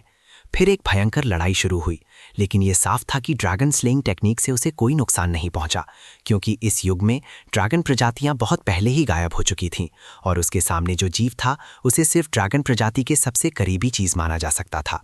ड्रैगन स्लेइंग टेक्निक इसके खिलाफ पूरी तरह बेकार थी। चाहे उसने कितनी ही बार उस पर वार किया और घायल किया, वो तुरंत अपनी चोटों से ठीक हो गया। और ज़ीक अच्छी तरह जानता था कि अपनी अभी की ताकत के साथ उसके पास उसे हराने का कोई रास्ता नहीं था। अब दरवाजे तक सिर्फ लगभग 30 मीटर बचे थे। उसने तुरंत सिस्टम विंडो को एक आदेश दिया, दरवाज़ा बंद करो। अगले ही सेकंड दरवाज़ा धीरे धीरे बंद होने लगा। उसी समय ज़ीक ने गालिब अल्टीमेट टेक्निक के साथ dragon slaying technique application skill का इस्तेमाल किया। वहीं पर उसने एक शक्तिशाली तलवार की ऊर्जा का ब्लास्ट छोड़ा। जैसे ही वो मौका पाकर दरवाजे से गुजरने वाला था, उसी पल ड्रैगन ने उसकी जगह का पता लगा लिया। उसने तुरंत उसकी तरफ एक खतरनाक हमला कर दिया, और जब ज़ीक को लगा कि उसका प्लान सफल हो गया है, अगले ही सेकंड ड्रैगन के सर ने उसी जगह पर उसके हाथ को काट लिया। फिर उसने एक ही झटके में उसे खंडहारों के अंदर खींच लिया। लानत है, ये चीज़ सच में मेरे पीछे अंदर आ गई। कि तुम्हें मेरा हाथ इतनी शिद्दत से चाहिए तो तुम इसे ले सकते हो। उसी पर जीक ने अपनी तलवार घुमाई और अपना खुद का हाथ काट दिया। फिर उसने अपनी हीलिंग क्षमता का इस्तेमाल करके तुरंत अपना हाथ ठीक कर लिया। तभी ड्रैगन ने अचानक उस पर जहरीली गैस का एक बादल छोड़ दिया। लानत है, ये तो खत्म ही नहीं हो रहा। ये देखकर जीक ने तुरंत उसकी गर्दन काट दी। हालांकि जीक इस वक्त तक पूरी तरह थक चुका था। आखिरी बचे हुए सिर के हमले का सामना करते हुए जीक ने अचानक अपना dragon clan skill dragons majesty activate किया। अगर तुम टुकड़ों में नहीं कटना चाहते तो यहां से दफा हो जाओ। एक ही माइन ड्रैगन एक बेहद दबाव से घिर गया। वो तुरंत कांपने लगा और फिर वो इतना डर गया कि वो पीछे मुड़ा और इस जगह से भाग गया। मुझे उम्मीद नहीं थी कि ड्रैगन्स मैजेस्टी सच में ड्रैगन पर काम करेगी। लानत है, मुझे इसका इस्तेमाल पहले करना चाहिए था। और अजीब बात यह है कि इन्फिनिट स्टैमिना पहले ही एक्टिवेट हो चुका था, तो वो अभी भी इतना थका हुआ क्यों था? क्या ये जहर की वजह से था? उसी पल आगे एक सिस्टम विंडो नोटिफिकेशन आई। आपने खराब ऊर्जा द्वारा खराब हुए ड्रैगन के दिल में डर को सफलतापूर्वक बाहर निकाल लिया है। क्या आप इस ड्रैगन को पालतू बनाने के लिए ड्रैगन डोमिनेशन का इस्तेमाल करना चाहते हैं? उसके दिल में डर पैदा करना, क्या ये ड्रैगन्स मैजेस्टी का इस्तेमाल करने का असर हो सकता है? ऐसे खतरनाक राक्षस को पालतू बनाना एक ऐसी स्थिति थी जिसकी जीक ने कभी कल्पना भी नहीं की थी। जैसे ही वो इसे आजमाने के बारे में सोच रहा था, अगले ही सेकंड सिस्टम ने उसे बताया कि उसके अधिकार नाकाफी हैं और वो गिरे हुए ड्रैगन को अपने बस में नहीं कर सकता। उस पल जीक के पास बोलने के लिए शब्द नहीं थे। खैर, ये बात समझ आती है। ये अजीब होता अगर इतनी शक्तिशाली स्किल की कोई हदें ना होती। तभी उसके शरीर में एक तेज दर्द उठा। चेतावनी, 9 सिर वाले ड्रैगन हाइड्रा का जहर खतरनाक स्तर से आगे बढ़ गया है। इससे भी बुरी बात यह है कि हीलिंग जहर को खत्म नहीं कर सकी। जीक को अचानक ग्लटनी स्किल याद आई। अगर वो खून पर आधारित क्षमताओं का इस्तेमाल करके इसे सोख सके तो शायद वो इस जहर को खत्म कर सकता है, क्योंकि 9 सिर वाले ड्रैगन के खून में जानलेवा जहर था। तो अगर वो इसका खून पी ले तो उसे जरूर जहर से बचने की क्षमता मिल जाएगी। बिना किसी हिचकिचाहट के जीक ने तुरंत ग्लटनी स्किल को एक्टिवेट किया। अगले ही सेकंड आगे कई सिस्टम विंडो नोटिफिकेशंस दिखाई दी। आपने गिरे हुए ड्रैगन का सर खा लिया है और बताए गए जीव को सोख लिया है। ग्लटनी स्किल की प्रोफिशिएंसी बिगिनर से प्रोफिशिएंट हो गई है, क्योंकि सिर्फ एक हिस्सा ही सोखा गया था, जिससे अधूरी कॉन्स्टिट्यूशन बनी। आपने सभी जहरों से इम्यूनिटी हासिल कर ली है। जैसे ही जीक अचानक मुक्का मारता है, सभी जहरों के खिलाफ इम्यूनिटी उसके शरीर के जहर को खत्म कर देती है। उसका अंदाजा बिल्कुल सही था। फिर उसने अपनी स्टेटस विंडो चेक की। सभी जहरों से इम्यूनिटी ज़्यादातर जहर को ख़त्म कर सकती थी और इम्यूनिटी को मजबूत कर सकती थी। मुझे उम्मीद नहीं थी कि बताए गए जीवों को सोखने से स्किल लेवल बढ़ सकता है। ये सच में बहुत अच्छी जानकारी है। जो भी हो, मैं पहले ही काफ़ी वक्त बर्बाद कर चुका हूँ। मुझे जल्दी करनी चाहिए और अब आगे बढ़ना चाहिए। हीरो किंग बुद्धिमान ऋषि और एल्फ किंग से पैदा हुआ आधा इंसान और आधा एल्फ था। कहानियों की तरह उसका जन्म आसान नहीं था। एक बुरे जादुई षड्यंत्र के कारण उसे अपने माता पिता से अलग होने के लिए मजबूर होना पड़ा। बाद में एक पवित्र भेड़िए ने उसे अकेले पाला। फिर बाद में उसने सताए हुए इंसानों को आज़ाद करवाया और मध्य कॉन्टिनेंट क्रोनोस में एक इंसानी किंगडम की स्थापना की। ये ऐसी कथा थी जिसे मध्य कॉन्टिनेंट में हर कोई जानता था। लेकिन आज के समय में इस कथा की सच्चाई साबित करने के लिए कोई सबूत नहीं बचे थे। हालांकि हीरो किंग और किंगडम ऑफ क्रोनोस के होने का सबूत अब ठीक जीक की आंखों के सामने था। हालांकि किताबों में लिखे गए आकार के मुकाबले ये थोड़ा छोटा था। उसे ऐसी उम्मीद नहीं थी कि हीरो किंग के खंडहर असल में किंगडम ऑफ क्रोनोस थे। लेकिन इस बारे में बात करें तो ड्रैगन स्लेयर की आरामगाह में भी इसी तरह का माहौल था। फिर जीक ने सिस्टम की मदद से हीरो किंग के खंडहरों से होकर गुजरने वाला दरवाज़ा खोल दिया। अगले ही सेकंड उसकी आंखों के सामने एक विशाल क्रिस्टल दिखाई दिया। क्या ये हीरो किंग की गुप्त टेक्निक है? उसी पल आगे एक सिस्टम विंडो नोटिफिकेशन आई। कृपया हीरो किंग की गुप्त टेक्निक से जुड़ा क्वेस्ट शुरू करें। जब तक आप क्वेस्ट पूरा नहीं कर लेते तब तक आप यहाँ से बिल्कुल नहीं जा सकते। उसी पल जीक के पीछे का दरवाज़ा अचानक बंद हो गया। Chain quest. आप बचे हुए खंडहरों में हीरो किंग की असली शिक्षाएं सीखेंगे। कोई समय सीमा नहीं है। इनाम एल्फ किंग के आंसू। जीक तुरंत बेहद चौंक गया। इनाम में सच में एल्फ किंग के आंसू थे। अगले ही पल कीड़ा अचानक एक हमला करता है। ये देखकर जीक तुरंत इसे रोकने के लिए अपनी तलवार उठाता है, फिर जल्दी से उससे दूरी बना लेता है। यहाँ तक कि ग्रीन नाइट भी डंजन वर्म्स का सामना नहीं करना चाहता, क्योंकि उनमें चलते हुए जमीन को निगलने की क्षमता होती है।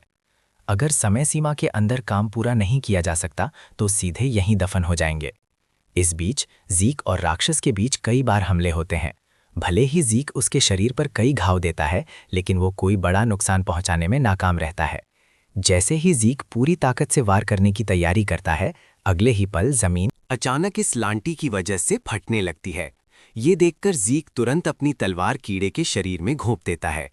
उसी समय कीड़ा तड़पता है और ज़ीक को कसकर बांध लेता है।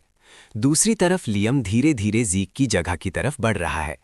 इस पल ज़ीक को अचानक एहसास होता है कि दबाव काफी कम हो गया है। फिर वो तुरंत उस जगह से बच निकलता है। वो उत्सुकता से पूछता है, लियम, तुमने आखिर क्या किया? इस पर लियम तुरंत जवाब देता है, मैंने अपनी तलवार पर बेहोश करने वाली दवा लगाई थी।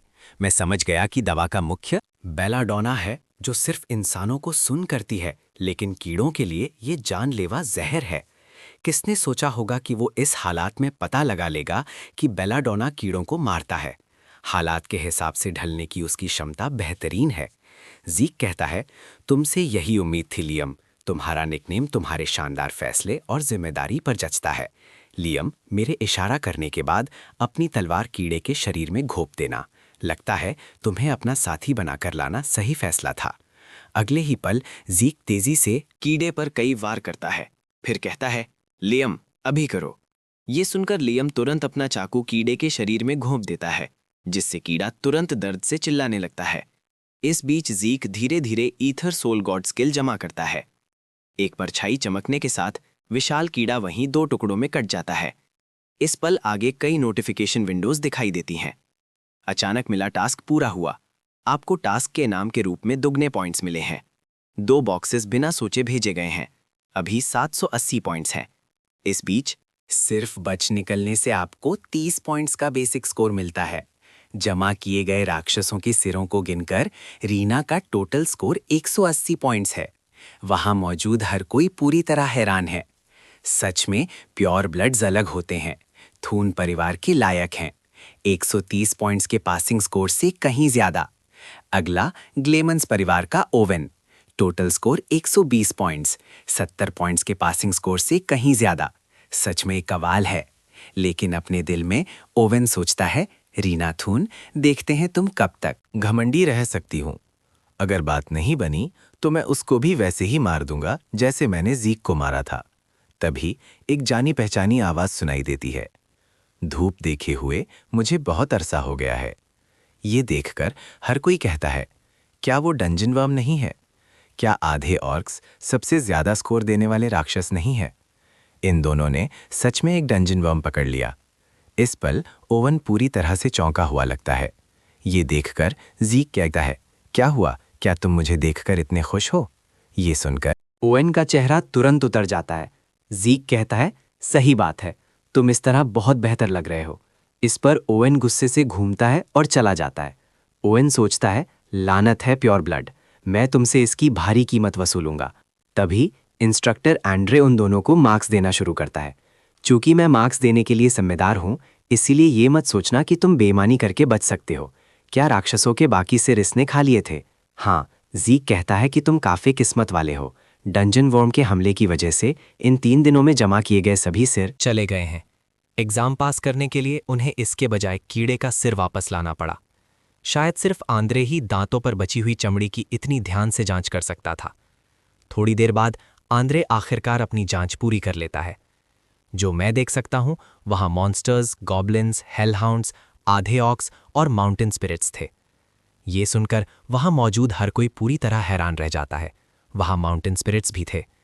गिनती को देखते हुए वहां दर्जनों राक्षस थे। इसे मान लेना बेईमानी होगी। मैं हर तरह के एक राक्षस के हिसाब से गिनती करूंगा। माउंटेन स्पिरिट्स और वर्म्स मार्क्स वाले आइटम्स में नहीं है, लेकिन एक माउंटेन स्पिरिट को 3 आधे ऑक्स के बराबर मानते हुए और एक वर्म को 6 आधे ऑक्स के बराबर। मार्क्स 90 और 180 पॉइंट्स हैं। Total score 368 points. तुम पास हो गए हो। ये सुनकर सभी स्टूडेंट्स पूरी तरह हैरान रह जाते हैं। 368 पॉइंट्स, ये कैसे हो सकता है?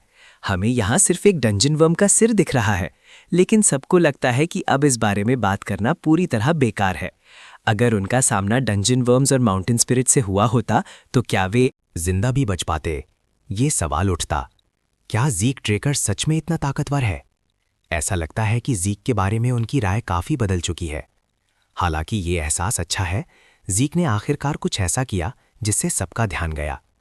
ज़ीक सोचता है कि जिम्स ने मुझे मारने के लिए एग्जाम डंजन के साथ छेड़छाड़ की थी। क्या ये ओवेन का आदेश था? नहीं, यहाँ तक कि ओवेन को भी ऐसा करने का हक नहीं है। शायद ये जिम्स परिवार का वो शख्स था। मुझे उम्मीद नहीं थी कि मैं इतना ध्यान खींचूंगा। खैर, अभी के लिए मैं उनके साथ ही खेलूंगा बस। तभी रीना ज़ीक को पुकारती है और कहती है, तुम इस बार जीत गए। ये सुनकर ज़ीक उलझ जाता है। इसका क्या मतलब है? थोड़ी देर बाद ज़ीक ट्रेनिंग ग्राउंड में पहुंचता है। फिलहाल वो ग्लटनी स्किल को खोलने के लिए 50 पॉइंट्स खर्च करता है। अगले ही पल ग्लटनी स्किल के बारे में पूरी जानकारी उसके सामने आ जाती है। ग्लटनी स्टेट में खाया गया सारा खाना पूरी तरह से एनर्जी में बदल जाएगा। खूनी क्षमताओं वाले जादुई जीवों को खाते समय आप उस जीव की क्षमताएं हासिल कर सकते हैं, ताकि मैं राक्षसों की क्षमताओं को सोख सकूं। मुझे एग्जाम शुरू करने से पहले ही इसे खोल लेना चाहिए था। जहां तक एनर्जी में बदलने की बात है, मुझे ये जानने के लिए इसे आजमाना होगा। तभी एक काली परछाई तुरंत ज़ीक के हाथ का गोश्त खा जाती है। देखते ही देखते ज़ीक के पैरों के नीचे एक परछाई बन जाती है, जैसे किसी दलदल में धंस रहा हो। गोश्त तुरंत परछाई में गायब हो जाता है। सोखी गई क्षमता कम एनर्जी को पूरा करती है। इस पल वो ना सिर्फ दिमागी थकान बल्कि शारीरिक थकान और यहाँ तक कि ईथर भी वापस आते हुए महसूस कर सकता है। ये कमाल है। इस स्किल के साथ मैं सभी स्किल्स के साइड इफ़ेक्ट्स को कम कर सकता हूँ। दिमागी थकान को ग्लटनी से ठीक किया जा सकता है। शारीरिक थकान अनंत स्टैमिना की वजह से महसूस नहीं होती। इस तरह मैं बिना खाए या सोई ट्रेनिंग कर सकता हूँ। तभी डेका ज़ीक को कुछ ज़रूरी बात बताता है। छोटे मालिक, आपकी तलवार तैयार है। इसलिए ज़ीक ब्लैकस्मिथ की दुकान पर जाता है। फिलहाल वो तलवार को पकड़े हुए है और ध्यान से उसे देख रहा है। देखने में ये बहुत ही साधारण तलवार लग रही है। ज़ीक पूछता है, क्या तुमने जानबूझकर इस पर धार नहीं लगाई? लेकिन गैलियन कहता है, ये तलवार का असली रूप है।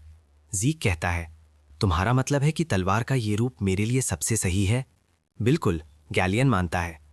ज़ीक सोचता है कि किसी और को ये बेतुका लगेगा, लेकिन उसने मेरा इरादा भांप लिया। इस पल गैलियन धीरे धीरे बोलना शुरू करता है। इस तलवार का अभी कोई नाम नहीं है। हालांकि मैं इसे नाम देना चाहता था, लेकिन मुझे कुछ समझ नहीं आया। तुम खुद ही इसका नाम क्यों नहीं रख लेते? अपने पिछले माइन गैलियन ने इस तलवार का नाम सोर्ड ऑफ लाइट रखा था, लेकिन अब वो कह रहा है कि वो इसका नाम नहीं रख सकता। मुझे लगा था कि ये सिर्फ सोर्ड ऑफ लाइट है, जिसके रूप को एक ड्रैगन फैंग ने बदल दिया है, लेकिन ऐसा लगता है कि ये पूरी तरह से अलग तलवार है। फिर ज़ीक अपना हाथ काटता है और अपनी हीलिंग फैक्टर को रोक देता है। अगले ही पल वो अपनी खून की बूंदें तलवार पर गिराता है। ये देखकर गैलियन हैरान रह जाता है। क्या ये सोर्ड नेमिंग रस्म है? सोर्ड नेमिंग रस्म हथियारों का नाम रखने की एक ड्वार्विन परंपरा है। हाय, हथियार को औरा और जादू वाले खून से छूने दो। रस्म के दौरान रस्म करने वाला एक गहरी बेहोशी की हालत में चला जाता है, जब तक कि तलवार का नाम नहीं मिल जाता। वे अनंत समय में भटकते हैं। ज़ीक को इस बहुत पहले भुलाई जा चुकी प्राचीन रस्म के बारे में कैसे पता है? ये सब क्या हो रहा है? इस बीच ज़ीक पहले ही अपने होश में आ चुका है। सिर्फ इस तलवार का नाम ढूंढने के लिए अनगिनत नामों के बीच भटक रहा है। अगले ही पल एक विशाल काला ड्रैगन उसके चारों ओर चक्कर लगा हुआ है। Black sword Bahamut. फिर आगे नोटिफिकेशन विंडो आती है। ब्लैक स्वॉर्ड बहामत आपके हथियार के रूप में दर्ज हो गई है। ज़ीक को हैरानी होती है कि जिसे ठीक करने के लिए उसने इतनी मेहनत की, वो असल में उस दुष्ट ड्रैगन का नाम है। थोड़ी देर बाद ज़ीक अपने घाव पर पट्टी बांधता है और समझाता है, मुझे ये रस्म ड्वार्विन इतिहास पढ़ते हुए मिली थी। तभी गैलियन धीरे से कहता है, कृपया थोड़ा आराम करें, मैं आपको कुछ देना चाहता हूँ। इस बीच ज़ीक अपने बाएं हाथ को देखता है और गहरी सोच में पड़ जाता है। किसी भी समय एक्टिवेट होने वाली स्किल्स को रोक पाना एक बड़ी खोज है। इस तरह मैं ड्यूक जैसे ताकतवर लोगों को अपनी क्षमताओं के बारे में जानने से रोक सकता हूँ। अपने सारे पत्ते खोलने की ज़रूरत नहीं है। लेकिन चलो छोड़ो, अब इस तलवार को देखते हैं। Black sword Bahamut. खास क्षमता अनश्वर, दूसरी ताकतों को ऑरा में बदल सकती है। ध्यान दे, फिलहाल बंद हालत में है, यूज़र के विकास के मुताबिक खुलेगी। यूज़र के विकास के मुताबिक सील खोलना। मैंने ऐसे किसी हथियार के बारे में कभी नहीं सुना, और अनश्वर गुण होने के बावजूद भले ही ये ड्रैगन फैंग से बनी है, ये बहुत अनोखा है। हालांकि सबसे ज़रूरी चीज़ इसकी दूसरी ताकतों को ऑरा में बदलने की क्षमता है। ज़ीक ने गैलियन के लिए तलवार बनाने के लिए एक मैजिक फर्नेस बनाने में काफ़ी मेहनत की थी। कुछ हद तक उसके बेहतरीन स्किल्स की वजह से और ग्रामर के मुख्य काम ऑरा कन्वर्जन, किसी भी दूसरी ऊर्जा को ऑरा में बदलने की अनोखी क्षमता के लिए भी। अपने पिछले जीवन में इस तलवार के साथ ही ज़ीक रेड नाइट बना था। थोड़ी देर बाद गैलियन आखिरकार वो ढूंढ लेता है जो वो ढूंढ रहा था। इस पल वो बेहद हैरानी भरा चेहरा बनाता है और कहता है, ये असल में ऑरा है, ऐसी ऑरा जो तलवार को घेर सकती है। लगता है कि तुम्हारी ताकत पहले ही पर्पल नाइट से आगे निकल चुकी है। फिर वो ज़ीक को म्यान देते हुए कहता है, ये मेरे मास्टर ने खुद बनाई थी, गोलेन यॉबर। वो गोलेन यॉबर जिसे सबसे माहिर ब्लैकस्मिथ माना जाता है। उसके पास ड्वार्फ्स के बीच अनोखे स्किल्स हैं। वो कॉन्टिनेंट का सबसे बेहतरीन ब्लैकस्मिथ है। उसकी बनाई सारी चीज़ें बेहतरीन हथियार हैं और उनमें ख़ास क्षमताएं भी हैं। इस पल ज़ीक हैरानी से पूछता है, तुम सच? मैं उस आदमी के शिष्य हूँ। अगर गोलन ने इसे बनाया है तो ये पक्का कोई आम म्यान नहीं है। बिल्कुल, बस म्यान के मुंह पर बने नॉब को घुमाओ और ये तुरंत एक शील्ड बन जाती है। ये मिथ्रिल और उड़ने वाले ड्रैगन की हड्डियों से बनी है जो आम हमलों को झेल सकती है। कृपया इसे मेरे तोहफे के रूप में स्वीकार करें। लेकिन ज़ीक उलझन में है। ये म्यान थोड़ी छोटी लग रही है। अगले ही पल म्यान अचानक तलवार को घेर लेती है। देखते ही देखते म्यान ब्लैक सॉर्ड के आकार के हिसाब से पूरी तरह बदल जाती है। सच में गोलम की बनाई चीजें सोच से परे हैं। सीन बदलता है। ज़ीक अपने हाथ में मौजूद सामान को देखता है और सोच में पड़ जाता है। उल्कापिंड का लोहा, क्या ये एक दुर्लभ चीज नहीं है? दस्तानों की जानकारी। उल्कापिंड के लोहे से बने दस्ताने। खास क्षमता को आजमाने के लिए उल्कापिंड के लोहे का सेट पूरा करें। ये अचानक मिले टास्क के रैंडम बॉक्स में था। मुझे लगा था कि ये ट्रेजर बॉक्स जैसा होगा। उम्मीद नहीं थी कि इसमें उससे भी ज्यादा कीमती कोई चीज होगी। अब दूसरा बॉक्स चेक करते हैं। जब ज़ीक बॉक्स खोलता है तो वो बहुत उलझन में लगता है। ये क्या है? इस पल वो एक नक्शा निकालता है। फिर एक नोटिफिकेशन विंडो आती है। आपने हीरो किंग सीजर का नक्शा ढूंढ लिया है। Hero king Caesar and the knights of the clock tower continent की सबसे मशहूर किताब है। ये हीरो किंग और नाइट्स के क्रोनोस नाम का एक सभ्य देश बनाने की कथा बताती है। लेकिन उन बातों में कोई सिर पैर नहीं है और इस कहानी की सच्चाई को साबित करने के लिए कोई सबूत नहीं है। इस पल ज़ीक हैरान है। मुझे उम्मीद नहीं थी कि हीरो किंग सच में था। फिर वो नक्शे को समझता है। क्या ये विशाल पहाड़ है? ये बर्बेरियंस का इलाका है। ऐसा लगता है कि ये मामला मेरे सोचने से ज़्यादा आसान हो सकता है। इस बीच यूज़र लेवल के आधार पर आगे एक नोटिफिकेशन विंडो आती है जो नोविस ट्यूटोरियल को ख़त्म कर रही है। अगले ही पल विंडो एक क्वेस्ट आइटम ढूंढ लेती है। Achievement quest, hero king Caesar का अवशेष। हीरो किंग के अवशेष की खोज करें और हीरो किंग की गुप्त तकनीक का पता लगाएं। कोई समय सीमा नहीं। क्वेस्ट इनाम जूनियर अथॉरिटी इंटरमीडिएट में अपग्रेड हो गई। मैं समझ गया कि नोविस ट्यूटोरियल सिस्टम लेवल सुधारने के लिए है, तो अब मुझे असली क्वेस्ट्स पूरे करने चाहिए। अगर ऐसा है तो मैं ये सारे इनाम ले लूंगा। फिर ज़ीक ड्रैगन रेस स्किल्स के दूसरे स्टेज को खोलने के लिए कई पॉइंट्स का इस्तेमाल करता है। हासिल की गई स्किल्स ड्रैगन स्केल आर्मर और ड्रैगन क्लॉ, जिन्हें खोलने के लिए हर एक पर 80 पॉइंट्स चाहिए। ये देखकर ज़ीक तुरंत दोनों स्किल्स को खोलने का चुनता है, जिससे उसके पास सिर्फ 400 पॉइंट्स बचते हैं। अब पहले ड्रैगन क्लॉ स्किल आजमाते हैं। वो बेहद ताकत के साथ एक पंजा मारता है जो तुरंत जमीन को फाड़ देता है। ये ताकत उसकी सोच से कहीं ज्यादा है। फिर ज़ीक अपने बाएं हाथ पर ड्रैगन स्केल आर्मर स्केल का इस्तेमाल करता है और उस पर अपनी तलवार घुमाता है। लेकिन अगले ही पल भारी तलवार दर्जनों मीटर दूर जा गिरती है। बिना आर्मर पहने भी असर आर्मर से ज्यादा सख्त लगता है। हमले के लिए ड्रैगन क्लॉ, बचाव के लिए ड्रैगन स्केल, ये दोनों स्किल्स काफी अच्छी हैं।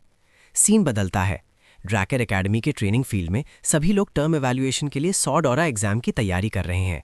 इंस्ट्रक्टर कहता है कि ये पुतले मटीरियल से बने हैं जिन पर आम बाजू की ताकत निशान नहीं छोड़ सकती, लेकिन सॉर्ड ऑरा का इस्तेमाल उन्हें आसानी से नष्ट कर सकता है। अगर आप उन्हें नष्ट या उन पर निशान नहीं छोड़ सकते तो आपको अनफिट माना जाएगा, चाहे आपके पिछले वैल्यूएशंस कितने भी अच्छे क्यों ना रहे हों, और आपको फिर से शुरू से सीखना शुरू करना पड़ेगा। ये सुनकर हर कोई बेहद हैरान है। क्या इसका मतलब है कि हम आगे नहीं बढ़ सकते? फिर इंस्ट्रक्टर एग्जाम के औपचारिक रूप से शुरू होने की घोषणा करता है, जबकि पास में ही ओवेन सोच में पड़ जाता है। ये असल में सॉर्ड ऑरा की ट्रेनिंग के लिए उसका आम तरीका है। और अकेडमी में सॉर्ड ऑरा की पढ़ाई गैम परिवार ने शुरू की थी। यहाँ तक कि प्योर ब्लड अवेकनर्स भी सॉर्ड ऑरा को कंट्रोल करने में उसका मुकाबला नहीं कर सकते। इंस्ट्रक्टर अगला नाम ओवेन पुकारता है। इस पल वो धीरे से अपनी लंबी तलवार निकालता है। एक लंबी तलवार की आवाज़ पूरे ट्रेनिंग फील्ड में गूंजती है। ये देखकर इंस्ट्रक्टर्स हैरान हो जाते हैं। तलवार की आवाज़ जैसा कि किसी ताकतवर परिवार के किसी शख्स से उम्मीद की जाती है। इस बीच ओवेन एग्जाम फील्ड में तेजी से अपनी लंबी तलवार घुमाता है। देखते ही देखते सभी पुतलों पर तलवार के गहरे निशान पड़ जाते हैं। ये देखकर दर्शक पूरी तरह से हैरान रह जाते हैं। जिम्स परिवार की उम्मीदों पर खरा उतरा। इस रफ्तार से लॉर्ड एबल से आगे निकलना सिर्फ वक्त की बात है। अगले ही पल ओवेन तुरंत इंस्ट्रक्टर का हाथ झटकता है, फिर गुस्से में दर्शकों की तरफ चल पड़ता है। थोड़ी देर बाद कई एग्जामिनीज काफ़ी खराब प्रदर्शन करते हैं। ओवेन के प्रदर्शन से सब निराश लग रहे हैं, लेकिन अभी तक कोई फेल नहीं हुआ है। ऐसा लगता है कि स्पेशल क्लास सच में अलग है। जल्द ही एग्जाम देने की बारी रीना की आती है। इस पल वो धीरे से कहती है, इंस्ट्रक्टर, मेरी एक डार्क हॉर्स है। मुझे उम्मीद है कि आप ड्रैगन स्लेइंग मेथड का इस्तेमाल करके मेरा मूल्यांकन कर सकते हैं। ये सुनकर इंस्ट्रक्टर हैरान रह जाता है। वो सीनियर स्टूडेंट्स के मूल्यांकन का स्टैंडर्ड है। सोर्ड ऑरा का इस्तेमाल करना और ड्रैगन स्लेइंग मेथड चलाना पूरी तरह से अलग लेवल की मुश्किल है। तलवार में ऑरा डालने के लिए सिर्फ बेहतरीन ध्यान की ज़रूरत होती है, लेकिन ड्रैगन स्लेइंग मेथड के लिए हर मूव में ऑरा को बांटने की ज़रूरत होती है, जिसके लिए सटीक कंट्रोल चाहिए। इस पल ओवेन को खुशी महसूस होती है। रिया, तुम खुद को शर्मिंदा कर रही हो। तुम्हारी सोर्ड ऑरा कुछ ही वारों के बाद गायब हो जाएगी। जबकि चिंतित इंस्ट्रक्टर कहता है, इससे एग्जाम और सख्त हो जाएगा। क्या तुम पक्का करना चाहती हो? रिया मान जाती है। फिर रीना धीरे धीरे सोर्ड ऑरा जमा करती है। अगले ही पल पुतलों के ग्रुप के बीच से एक परछाई तेजी से निकलती है, जिसके साथ तलवार की रोशनी की चमक भी होती है। देखते ही देखते आसपास के पुतलों को रीना पूरी तरह से नष्ट कर देती है। इस पल हर कोई दंग रह जाता है। उन्हें लगा था कि ओवेन सबसे ताकतवर है, लेकिन रीना के आगे वे कहीं नहीं टिकते। ओवेन खुश नहीं है। लानत है, रीना ने फिर से मेरी जगह छीन ली। तभी रीना अपनी तलवार आगे की तरफ करती है। ओवेन सोचता है, लानत है, क्या वो सबके सामने मेरा मजाक उड़ाने वाली है? नहीं, उसे मुझ में शुरू से ही कोई दिलचस्पी नहीं थी। रीना के एग्जाम पूरा करने के बाद ज़ीक लाचार महसूस करता है। ज़ीक सोचता है कि वो मुझे इतने ध्यान से घूर रही है, मैं अनदेखा करने का नाटक नहीं कर सकता। क्योंकि ऐसी बात है तो मैं मान लूँगा। इंस्ट्रक्टर, कृपया ड्रैगन स्लेइंग मेथड का इस्तेमाल करके मेरा भी मूल्यांकन करें। ये सुनकर एक इंस्ट्रक्टर असहमति जताते हुए कहता है, क्या खुद को रीना समझते हो, सोचते हो ड्रैगन स्लेइंग मेथड दिखाना आसान है? लेकिन दूसरा इंस्ट्रक्टर मान जाता है और कहता है, शर्तें रीना जैसी ही हैं, क्या ये ठीक है? बिल्कुल, ज़ीक मान जाता है। इस पल एक इंस्ट्रक्टर उलझन में पूछता है, तुमने उसकी बात क्यों मानी? मैंने उसे क्लास में कभी नहीं देखा। दूसरा इंस्ट्रक्टर कहता है कि ज़ीक ने इंस्ट्रक्टर आंद्रे के साथ शर्त लगाई थी। ज़ीक जीत गया, इसलिए उसे क्लासेस में आने की ज़रूरत नहीं है। वो सुनहरी रोशनी दिखाने वाला पहला प्योर ब्लड अवेकनर। हाय, डंजन एक्सप्लोरेशन एग्जाम में उसने लॉर्ड एबल का रिकॉर्ड तोड़ दिया। वो वही अफवाहों वाला ज़ीक ड्रैकर है। इस बीच ज़ीक अपनी महान तलवार के जरिए ईथर को स्वॉर्ड ऑरा में बदल रहा है। ये मेरे सोचने से कहीं ज्यादा मुश्किल है, लेकिन ये लेवल काफी होना चाहिए। इस वक्त ज़ीक धीरे धीरे अपनी महान तलवार उठाता है। अगले ही पल रिया बेहद हैरानी भरा चेहरा बनाती है। ये ड्रैगन स्लेइंग मेथड है। Chapter 1 section 1 heaven breaking stance. लानत है, उसका पॉस्चर इतना परफेक्ट है कि इंस्ट्रक्टर एंड्रे की बराबरी कर सके, एक परछाई के तेजी से गुजरने के साथ। ज़ीक पहले ही ड्रैगन स्लेइंग मेथड का बेहतरीन प्रदर्शन कर चुका है। ड्रैगन स्लेइंग मेथड जिसका इस्तेमाल मैं अपने पिछले जीवन में तब तक करता रहा जब तक मैं उससे ऊगता नहीं गया। शुरुआत से इसका प्रदर्शन करना काफ़ी अच्छा है। ये लेवल रीना को भड़काने के लिए काफ़ी होना चाहिए। इस बीच आसपास की आवाज़ें ज़ीक के दिल की धड़कन बढ़ा देती हैं। क्या उसने अभी अपनी तलवार को स्वॉर्ड ऑरा से घेर लिया था? क्या ज़ीक पहले ही पर्पल नाइट बन चुका है? ज़ीक सोचता है, लानत है, क्या मैं कुछ ज़्यादा ही डूब गया था? इसलिए मैंने अनजाने में स्वॉर्ड ऑरा दिखा दी। ये मुसीबत है, मैंने फिर से सबका ध्यान खींच लिया है। इस वक्त दोनों इंस्ट्रक्टर्स काफी हैरान लग रहे हैं। एक first year student purple night level तक पहुंच गया है। ओएन भी कांपने लगता है, जबकि रीना एक्साइटेड लग रही है। सीन चेंज होता है। प्रिंसिपल जीक को बुलाते हैं। प्रिंसिपल कहते हैं, मैंने सुना है तुमने एग्जाम में कमाल का स्कोर किया है। 13 साल की उम्र में पर्पल नाइट लेवल पर पहुंच जाना, तुम सच में कमाल हो। जीक, क्या तुम ग्रेड स्किपिंग एग्जाम देना चाहोगे? और जीक कंफ्यूज होकर पूछता है, क्या ग्रेड स्किपिंग का मतलब फर्स्ट ईयर स्किप करना है? प्रिंसिपल कहते हैं, बिल्कुल, और ये इससे भी ज्यादा हो सकता है। आखिर ये तुम जैसे एक्सीलेंट स्टूडेंट्स के लिए ही बनाया गया है। वो इतनी जल्दी जाल में फंस गए। आखिर मैंने बिना किसी हिचकिचाहट के ध्यान खींचने वाले इतनी सारी चीजें की हैं। जीक तुरंत मान जाता है। हालांकि मुझे नहीं पता उनकी क्या चाल है, पर मैं इसमें शामिल होने के लिए तैयार हूँ। इस बीच प्रिंसिपल किसी से कांटेक्ट करके कहते हैं, रीना और जीक दोनों ग्रेड स्किपिंग एग्जाम देने के लिए मान गए हैं। दूसरा शख्स कहता है, तो फिर इसका इंतजाम करो। प्रिंसिपल कहते हैं, हाँ मैं समझ गया, चीज़ें और भी इंटरेस्टिंग होती जा रही हैं। दूसरी तरफ ड्रैकर एकेडमी के एडवांस क्लास या ट्रेनिंग रूम में जीक और रीना को यहाँ लाया जाता है। तभी उनके सामने अचानक एक शख्स आता है। ये मेन फैमिली का हाई लेवल नाइट है, जो आज के ग्रेड स्किपिंग एग्जाम का इंचार्ज है, ऑल ड्रैकर। ये सुनकर जीक पूरी तरह हैरान रह जाता है। क्या ये विलो सॉर्ड है? अपनी पिछली जिंदगी में जीक शख्स से मिला था। उसने शुरू में सोचा था कि ये एम्पायर का कुत्ता है जो उसे ढूंढते हुए आ गया है, पर बाद में उसे पता चला कि आउल की उसके साथ कोई दुश्मनी नहीं थी। वो बस अपने टीममेट्स को ठीक से दफनाना चाहता था। ये देखकर जीक ने उसे कुछ टूल्स दिए और कहा, मैं तुम्हारी मदद करता हूँ, अगर तुम नहीं भी चाहोगे तब भी मैं करूँगा। मैं नॉर्दर्न यूनाइटेड टीम से जीक हूँ, तुम ड्रेकर फैमिली से हो, है ना? इस वक्त वो धीरे से जवाब देता है, नहीं, मैंने ड्रेकर सरनेम छोड़ दिया है। जीक कहता है, तो फिर मैं तुम्हें क्या बुलाऊं? वो कहता है, मुझे बस विलोसॉर्ड कहो। सच में ये कोल्ड नाम विलोसॉर्ड इस पर बिल्कुल फिट बैठता है, पर फिर भी ड्रेकर ने एक फर्स्ट ईयर के ग्रेड स्किपिंग एग्जाम के लिए एक हाई लेवल नाइट को भेजा है।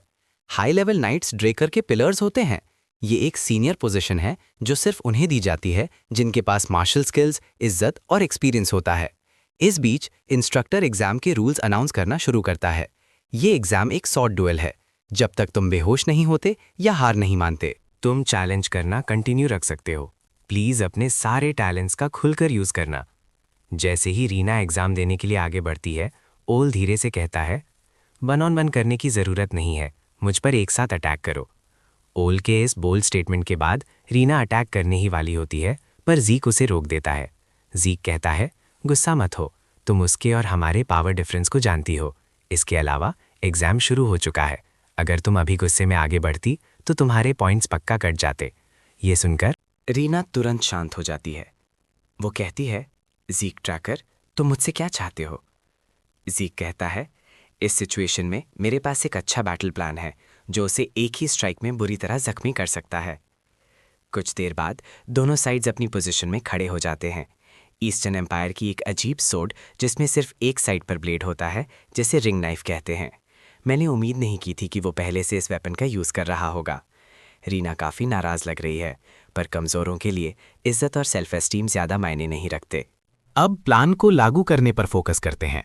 अगले ही पल वो दोनों ऑल पर जोरदार अटैक करते हैं, पर वो अपना हाथ उठाकर उन्हें रोक लेता है।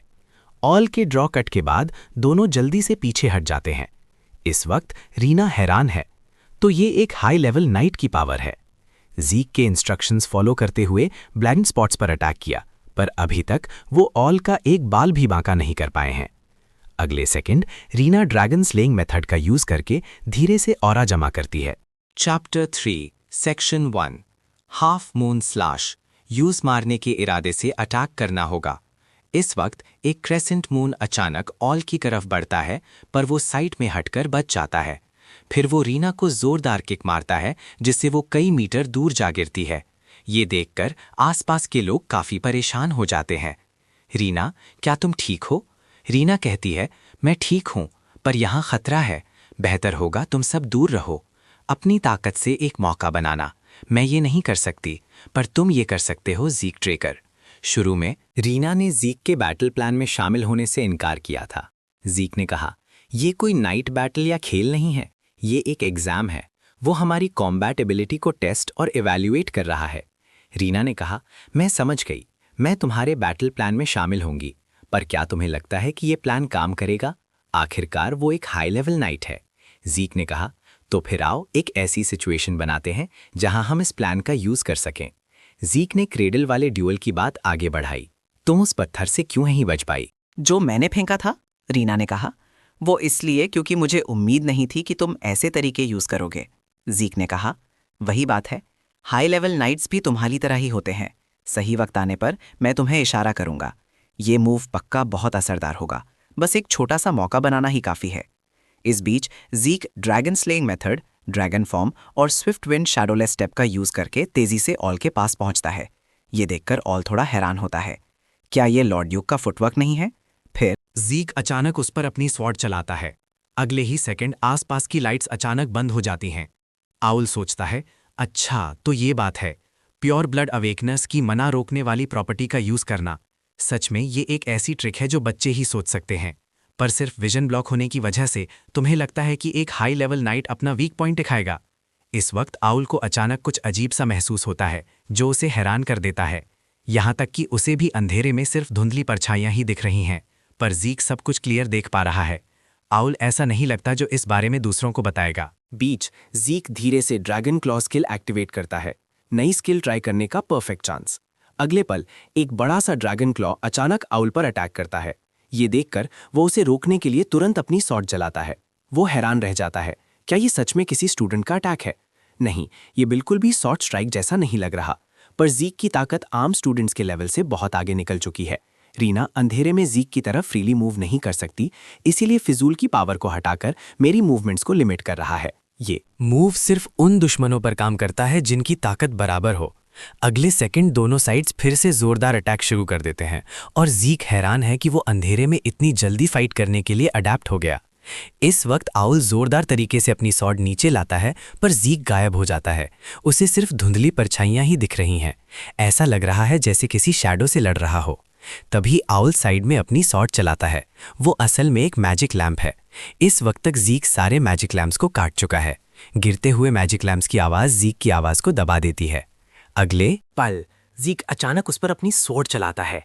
ज़ीक चिल्लाता है, रीना अभी, और साथ ही हवा में एक बॉटल फेंकता है। ये वही बॉटल है जो ज़ीक ने प्रोफेसर से पहले बनवाने को कहा था। इसके अंदर फ्लैश और साउंड मैजिक है। अगले ही सेकंड एक जोरदार आवाज़ और लाइट का धमाका होता है। शोर इतना ज़्यादा है कि ऑल अपने कान ढक लेता है। ऑल सोचता है, डैम, इन्होंने मुझे फंसा लिया। इस बीच रीना इस मौके का फ़ायदा उठाकर ऑल पर अटैक करती है। यहाँ तक कि ज़ीक भी तेज़ी से उस पर अटैक करता है, पर तभी ऑल ड्रैगन स्लेइंग मेथड का फुल मून स्लैश यूज करके दोनों के अटैक को रोकता है, जिससे दोनों कई मीटर दूर जा गिरते हैं। डैम, ये बंदा तो बहुत स्ट्रांग है। इस वक्त हर कोई बेचैन है, क्या वो सच में एक प्योर ब्लड अवेकेंड है? पर माना लैम्प ने तो बिल्कुल कोई रिएक्शन नहीं दिया। क्या ब्रॉन्ज स्टैचू टूट गया है? ज़ीक जानता है कि अगर वो अभी बोलेगा तो पक्का सबको उस पर शक होगा। तभी एबल ताली बजाते हुए कहता है, सब लोग इतने सीरियस क्यों हैं? इस टर्म में हमारे पास 2 प्योर ब्लड अवेकेंड है। क्या कोई जश्न मनाने वाली बात नहीं है? ये सुनकर वहां मौजूद सभी नोबल्स मान जाते हैं। सही बात है, ये जश्न मनाने का मौका है। फिर वो अपने सबऑर्डिनेट को इशारा करता है, तुम वहां खड़े क्या कर रहे हो? जल्दी जाओ और ज़ीक के लिए ग्लव्स लेकर आओ। कुछ ही देर बाद ज़ीक वो स्पेशल ग्लव्स पहन लेता है। मुझे इस बंदे के इरादे बहुत अच्छे से पता है। मेरा मूड पूरी तरह खराब हो गया है। इस बीच इंस्ट्रक्टर सभी को अनाउंस करता है, ब्लेसिंग सेरेमनी यहाँ खत्म होती है, बाद में एक सेलिब्रेशन पार्टी होगी, प्लीज सब एंजॉय कीजिएगा। ज़ीक यहाँ से जाने के बारे में सोच रहा है। अगले ही पल एबल उसे बुलाता है। ज़ीक, तुम इतनी जल्दी में कहाँ जा रहे हो? प्योर ब्लड अवेकनिंग के लिए कंग्रेचुलेशंस। फिर वो अपना राइट हैंड ज़ीक की तरफ बढ़ाता है। इस वक्त ज़ीक सोच में पड़ जाता है। अगर उसने मना किया तो एबल को पक्का उसकी दुश्मनी का पता चल जाएगा। शायद उसे अभी के लिए उसके साथ कोऑपरेट करना चाहिए। अगले ही सेकंड एबल के बुरे कामों की इमेजेस उसकी आंखों के सामने फ्लैश होती हैं। फिर ज़ीक उससे हाथ मिलाने से इनकार कर देता है। ये देखकर एबल बहुत नफरत भरा एक्सप्रेशन देता है और कहता है, तुम मुझे अनकंफर्टेबल कर रहे हो ज़ीक। ज़ीक का एक्सप्रेशन सख्त हो जाता है। चाहे इसकी कीमत मौत ही क्यों ना हो, वो कभी एबल से हाथ नहीं मिलाएगा। इस वक्त एबल वीए से बोलता है, तो फिर कोई और रास्ता नहीं, तुम्हें देखना ही काफ़ी है। तो अगली बार मिलने तक ज़ीक, हम पक्का दोबारा मिलेंगे। सीन चेंज होता है, ज़ीक अपने रूम में वापस आता है। पर कुछ हुआ क्यों नहीं? सभी प्योर ब्लड अवेकेंड वाले लोगों में मना को रोकने की खासियत होती है। इसका मतलब उनके पास मना बायोलॉजिकल ड्रैगन्स के बिल्कुल ऑपोजिट एबिलिटीज़ होती हैं। पर ज़्यादातर इक्विपमेंट्स माना से चलते हैं और प्योर ब्लड अवेकेंड वालों को अपनी फैमिलीज द्वारा दिए गए ग्लव्स की ज़रूरत होती है। अगर कोई सच में प्योर ब्लड अवेकेंड है तो ग्लव्स उतारने के बाद प्रॉब्लम पक्का होगी। फिर ज़ीक अपना स्टेटस विंडो ओपन करता है। ये पहले से बिल्कुल अलग है। माना को रोक नहीं रहा, बल्कि माना रिफ्लेक्ट कर रहा है। लगता है उसे इसे आराम से एनालाइज करना होगा। माना रिफ्लेक्शन डिस्टॉर्टेड मैग्नेटिक फील्ड्स का यूज करके आसपास के माना को बेअसर बना सकता है। क्या माना रिफ्लेक्शन सच में एक स्किल के रूप में क्लासिफाइड है, क्योंकि ये हमेशा एक्टिवेट नहीं रहता। इसीलिए माना लैम्प पर कोई असर नहीं पड़ा था और सेरेमनी से पहले ये एक रेयर प्रोफेशन था। पर अब ये एक यूनिक इमॉर्टल है। पर वो जल्दी ही कुछ अजीब नोटिस करता है। आम अवेकेंड्स की तरह सारे स्टूडेंट्स ब्लू लाइट छोड़ते हैं। सिर्फ रीना के पास प्योर ब्लड अवेकेंड की रेड लाइट है, जबकि वो पहले रेड लाइट के साथ शुरू हुआ था पर बाद में गोल्ड में बदल गया। सिस्टम ने एक बार बताया था कि आइडेंटिफिकेशन इक्विपमेंट में कुछ इन्फॉर्मेशन की कमी है। क्या इक्विपमेंट का मतलब उस ब्रॉन्ज स्टैचू से था, और जब सिस्टम ने इन्फॉर्मेशन इनपुट की तो पहले कोई रिस्पॉन्स न देने वाले ब्रॉन्ज स्टैचू से रेड लाइट निकली। इस वक्त उसे अचानक एहसास होता है कि ब्रॉन्ज स्टैचू ये नहीं तय करता कि कोई अवेकेंड है या नहीं, बल्कि ये कंफर्म करता है कि यूजर के पास क्वालिफिकेशंस हैं या नहीं। रेयर प्रोफेशंस रेड होते हैं, यूनिक प्रोफेशंस गोल्ड होते हैं। बस इस लाइफ में प्रोफेशंस का कॉन्सेप्ट खत्म हो गया, इसीलिए ये अवेकनिंग कंफर्म करने का एक टूल बन गया। यहाँ तक कि उनके द्वारा रेयर प्रोफेशंस को प्योर ब्लड अवेकनिंग कहा जाने लगा। क्या किसी फैमिली हेड ने कभी इस प्रॉब्लम को ढूंढ नहीं पाया और उसे अचानक याद आता है कि उसके पास अचीवमेंट पॉइंट्स हैं जो शायद उसी वक्त मिले थे, इसलिए वो बिना सोचे उनका यूज करने का फैसला करता है। अगले ही सेकंड बहुत सारे विंडो प्रॉम्प्ट सामने आते हैं। ड्रैगन स्किल्स अनलॉक हो गई हैं। ड्रैगन आई, ड्रैगन मैजेस्टी और ग्लटनी स्किल्स एक्टिवेट करने के लिए और अचीवमेंट पॉइंट्स चाहिए। पर ग्लटनी का क्या मतलब है? बहुत खाना और जल्दी पचा लेना। हालांकि उसे नहीं पता कि ये क्या है, पर यह काफ़ी अच्छा लग रहा है। फिर ज़ीक ड्रैगन आई और ड्रैगन मैजेस्टी स्किल्स को अनलॉक करता है। अगले ही सेकंड वो अचानक ड्रैगन आई स्किल एक्टिवेट करता है, पर कुछ खास बदलाव नजर नहीं आता। पर उसे जल्दी ही कुछ अजीब लगता है, क्योंकि कोर्टयार्ड में रखा ब्रॉन्ज स्टैचू ऐसा लग रहा था जैसे बिल्कुल उसके सामने हो। मैंने नहीं सोचा था कि ये इतना काम आएगा। तभी एक विंडो प्रॉम्प्ट आता है, क्या आपको ढूंढी गई आइटम्स की इंफॉर्मेशन मार्क करने की ज़रूरत है? अगले ही सेकंड आसपास की सारी आइटम्स की डिटेल्स उसकी आंखों के सामने आ जाती हैं। तभी ज़ीक की सारी ताकत अचानक से ख़त्म हो जाती है। ऐसा लगता है कि ये लंबी चलने वाली स्किल काफ़ी है पावरफुल, पर जल्दी ही वो हीलिंग मैजिक के जरिए अपनी ताकत वापस पा लेता है। तभी वो देखता है कि उसका हीलिंग फैक्टर बेहतर हो गया है।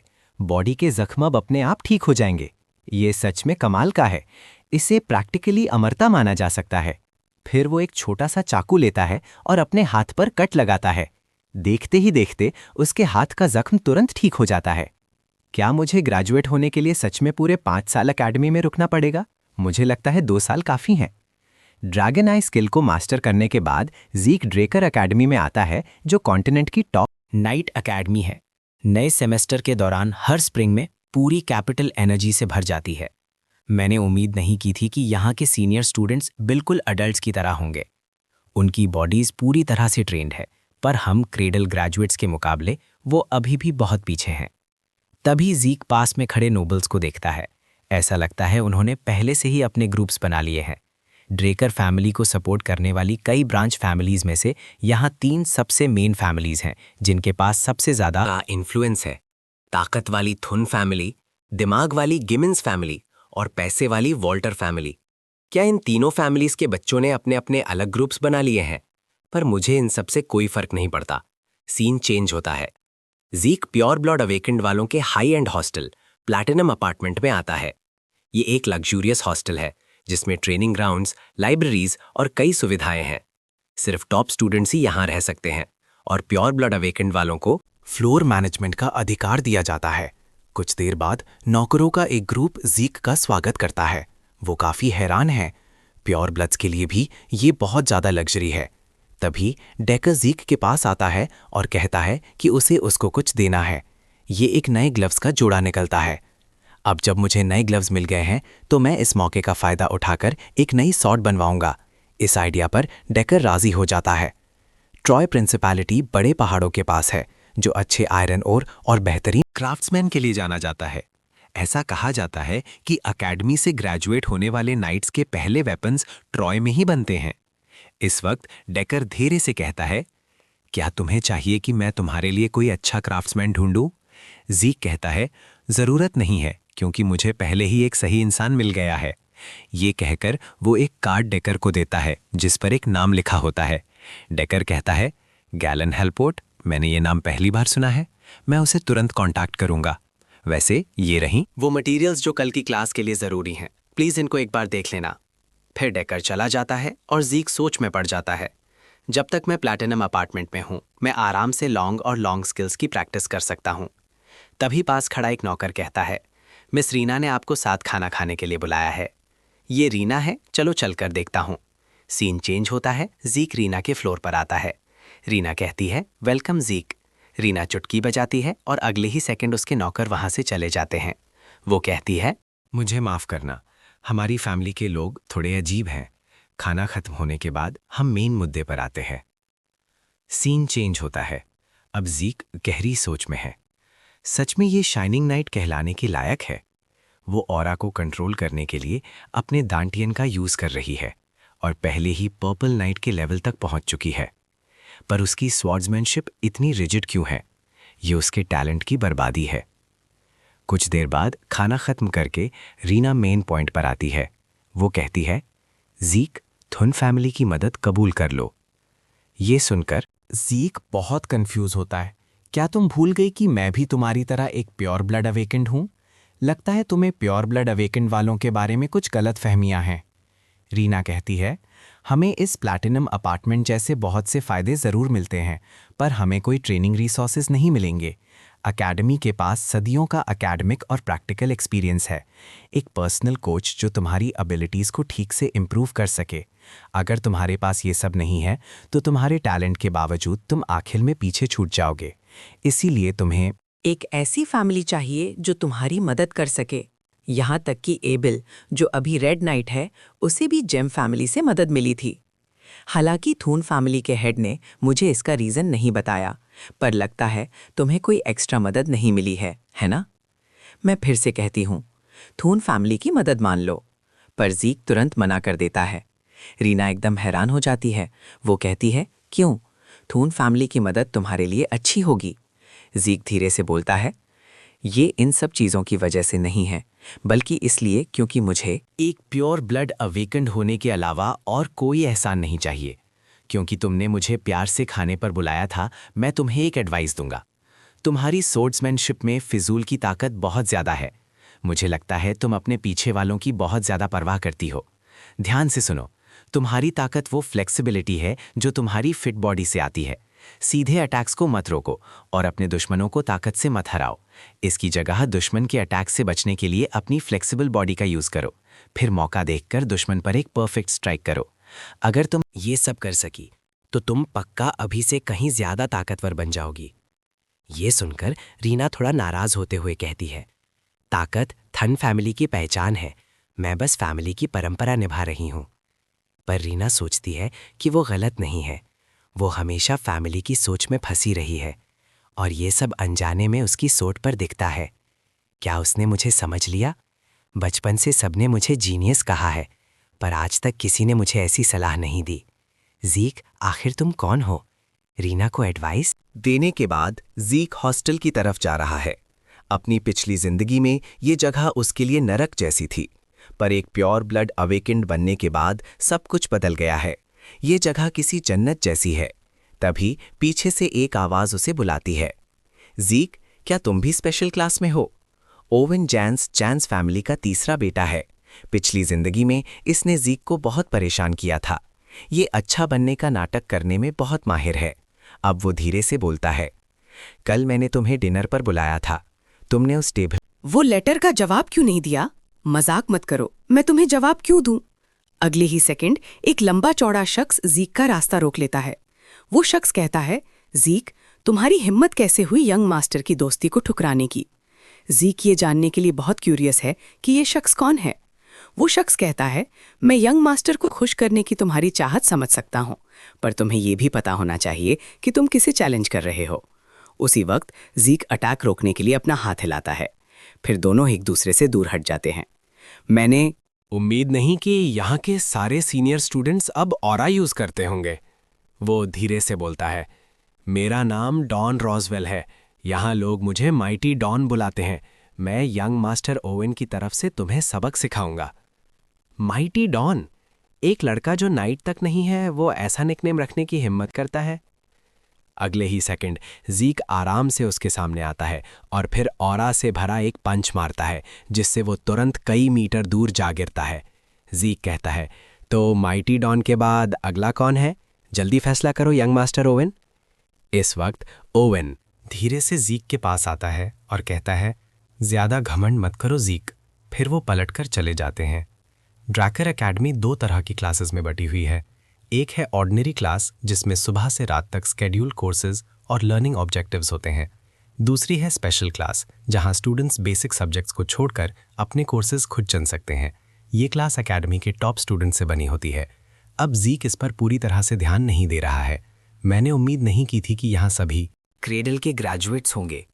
तभी प्रोफेसर धीरे से कहते हैं, स्पेशल क्लास के नए स्टूडेंट्स को एनकरेज करने के लिए आज हमने एक खास मेहमान को बुलाया है, जो 20 साल पहले ईस्टर्न एम्पायर टीम के कैप्टन थे। वो हीरो जिसने अपने तेज दिमाग से एम्पायर पर हमले की प्लानिंग की थी, principal Howard Drecker. Battle hero Howard. हालांकि इन्हें हीरो स्ट्रैटेजिस्ट कहा जाता है, पर ये असल में एक घटिया इंसान है। बस किस्मत से इन्होंने दुश्मन के प्लान्स खराब कर दिए और एक हीरो बन गए। और सबसे बड़ा पॉइंट, पिछली जिंदगी में यही वो बंदा था जिसने जीक को एकेडमी से निकाल दिया था, जिसकी वजह से जीक को ट्रॉय प्रिंसिपैलिटी में भटकना पड़ा और आखिर में उसे साउथ में कुटेल को एक गुलाम की तरह बेच दिया गया। और जीक कसम खाता है कि वो इस सब की कीमत उससे ज़रूर वसूलेगा। इस वक्त प्रोफेसर धीरे से कहते हैं, क्लास शुरू करने से पहले प्लीज़ अपनी सोर्ड्स ले आइए और ट्रेनिंग फील्ड में मिलिए। कुछ ही देर बाद सब लोग इंडोर ट्रेनिंग फील्ड में पहुंच जाते हैं। ड्रैगन स्लेइंग बेसिक्स सच में स्पेशल क्लास के लिए एक ज़रूरी कोर्स है। पिछली जिंदगी में क्योंकि वो ऑरा यूज़ नहीं कर सकता था, जीक ने वो सीखने में 2 साल लगा दिए, जो 3 महीने में पूरा हो सकता था। इस वक्त प्रोफेसर धीरे से बोलते हैं, मैं आंड्रे हूँ, स्पेशल क्लास के ड्रैगन स्लेइंग बेसिक्स कोर्स का इंचार्ज। ये सुनकर सब लोग आपस में बातें करने लगते हैं। ऐसा लगता है इसने ड्रैकर की फॉर्मल यूनिफॉर्म पहनी हुई है। क्या ये रेड आइड नाइट आंड्रे हो सकता है? वो प्योर ब्लड अवेकेंड नहीं है, पर उसने फर्स्ट रैंक के साथ एकेडमी से जल्दी ग्रेजुएशन पूरी कर ली थी। वो एक जीनियस है जिसे ड्राकर का टाइटल मिला था। पर जीक काफ़ी हैरान लगता है कि स्पेशल क्लास के टीचर्स इतने हाई लेवल के हैं। ये अपने सख्त बर्ताव के लिए जाना जाता है। अगले ही सेकंड वो सबको शांत होने का इशारा करता है। इस वक्त उसकी नज़र उस भारी स्वॉर्ड पर पड़ती है जो जीक ने अपनी पीठ पर रखी हुई थी। वो पूछता है, ये स्वॉर्ड ऐसी क्यों है? ये सुनकर जीक तुरंत अपनी भारी स्वॉर्ड निकालता है और उसे कुछ बार घुमाता है। फिर कहता है, जैसे कि आप देख सकते हैं, मैं यही स्वॉर्ड यूज़ कर सकता हूँ। एंड्रे बहुत कंफ्यूज होता है और कहता है, क्या तुम्हें नहीं पता कि स्टूडेंट्स को अपनी फिजिकल कंडीशन के हिसाब से स्वॉर्ड्स चुननी चाहिए। इस वक्त जीक काफ़ी मजबूर लग रहा है। वो पहले से जानता था कि ये स्वॉर्ड थोड़ा बवाल करेगी। वो कहता है, अगर मैं इस स्वॉर्ड से टीचर को हरा दूं तो क्या मैं एक्सप्लेनेशन छोड़ सकता हूं? ये सुनकर ऑन्ड्रे तुरंत एक ताकतवर ऑरा रिलीज करता है, पर जीक की हार्ड मेंटल डिफेंस स्किल उसको रोक देती है। ऑन्ड्रे अपनी स्वॉर्ड निकालता है और कहता है, अगर तुम्हारी स्वॉर्ड मेरी स्वॉर्ड को छू लेती है तो मैं इस बार तुम्हारी बदतमीजी को माफ़ कर दूंगा और तुम्हें इस ड्रैगन स्लेइंग बेसिक्स कोर्स से छूट दे दूंगा। अगले ही सेकंड एक ताकतवर ऑरा तेजी से जीक की तरफ आती है।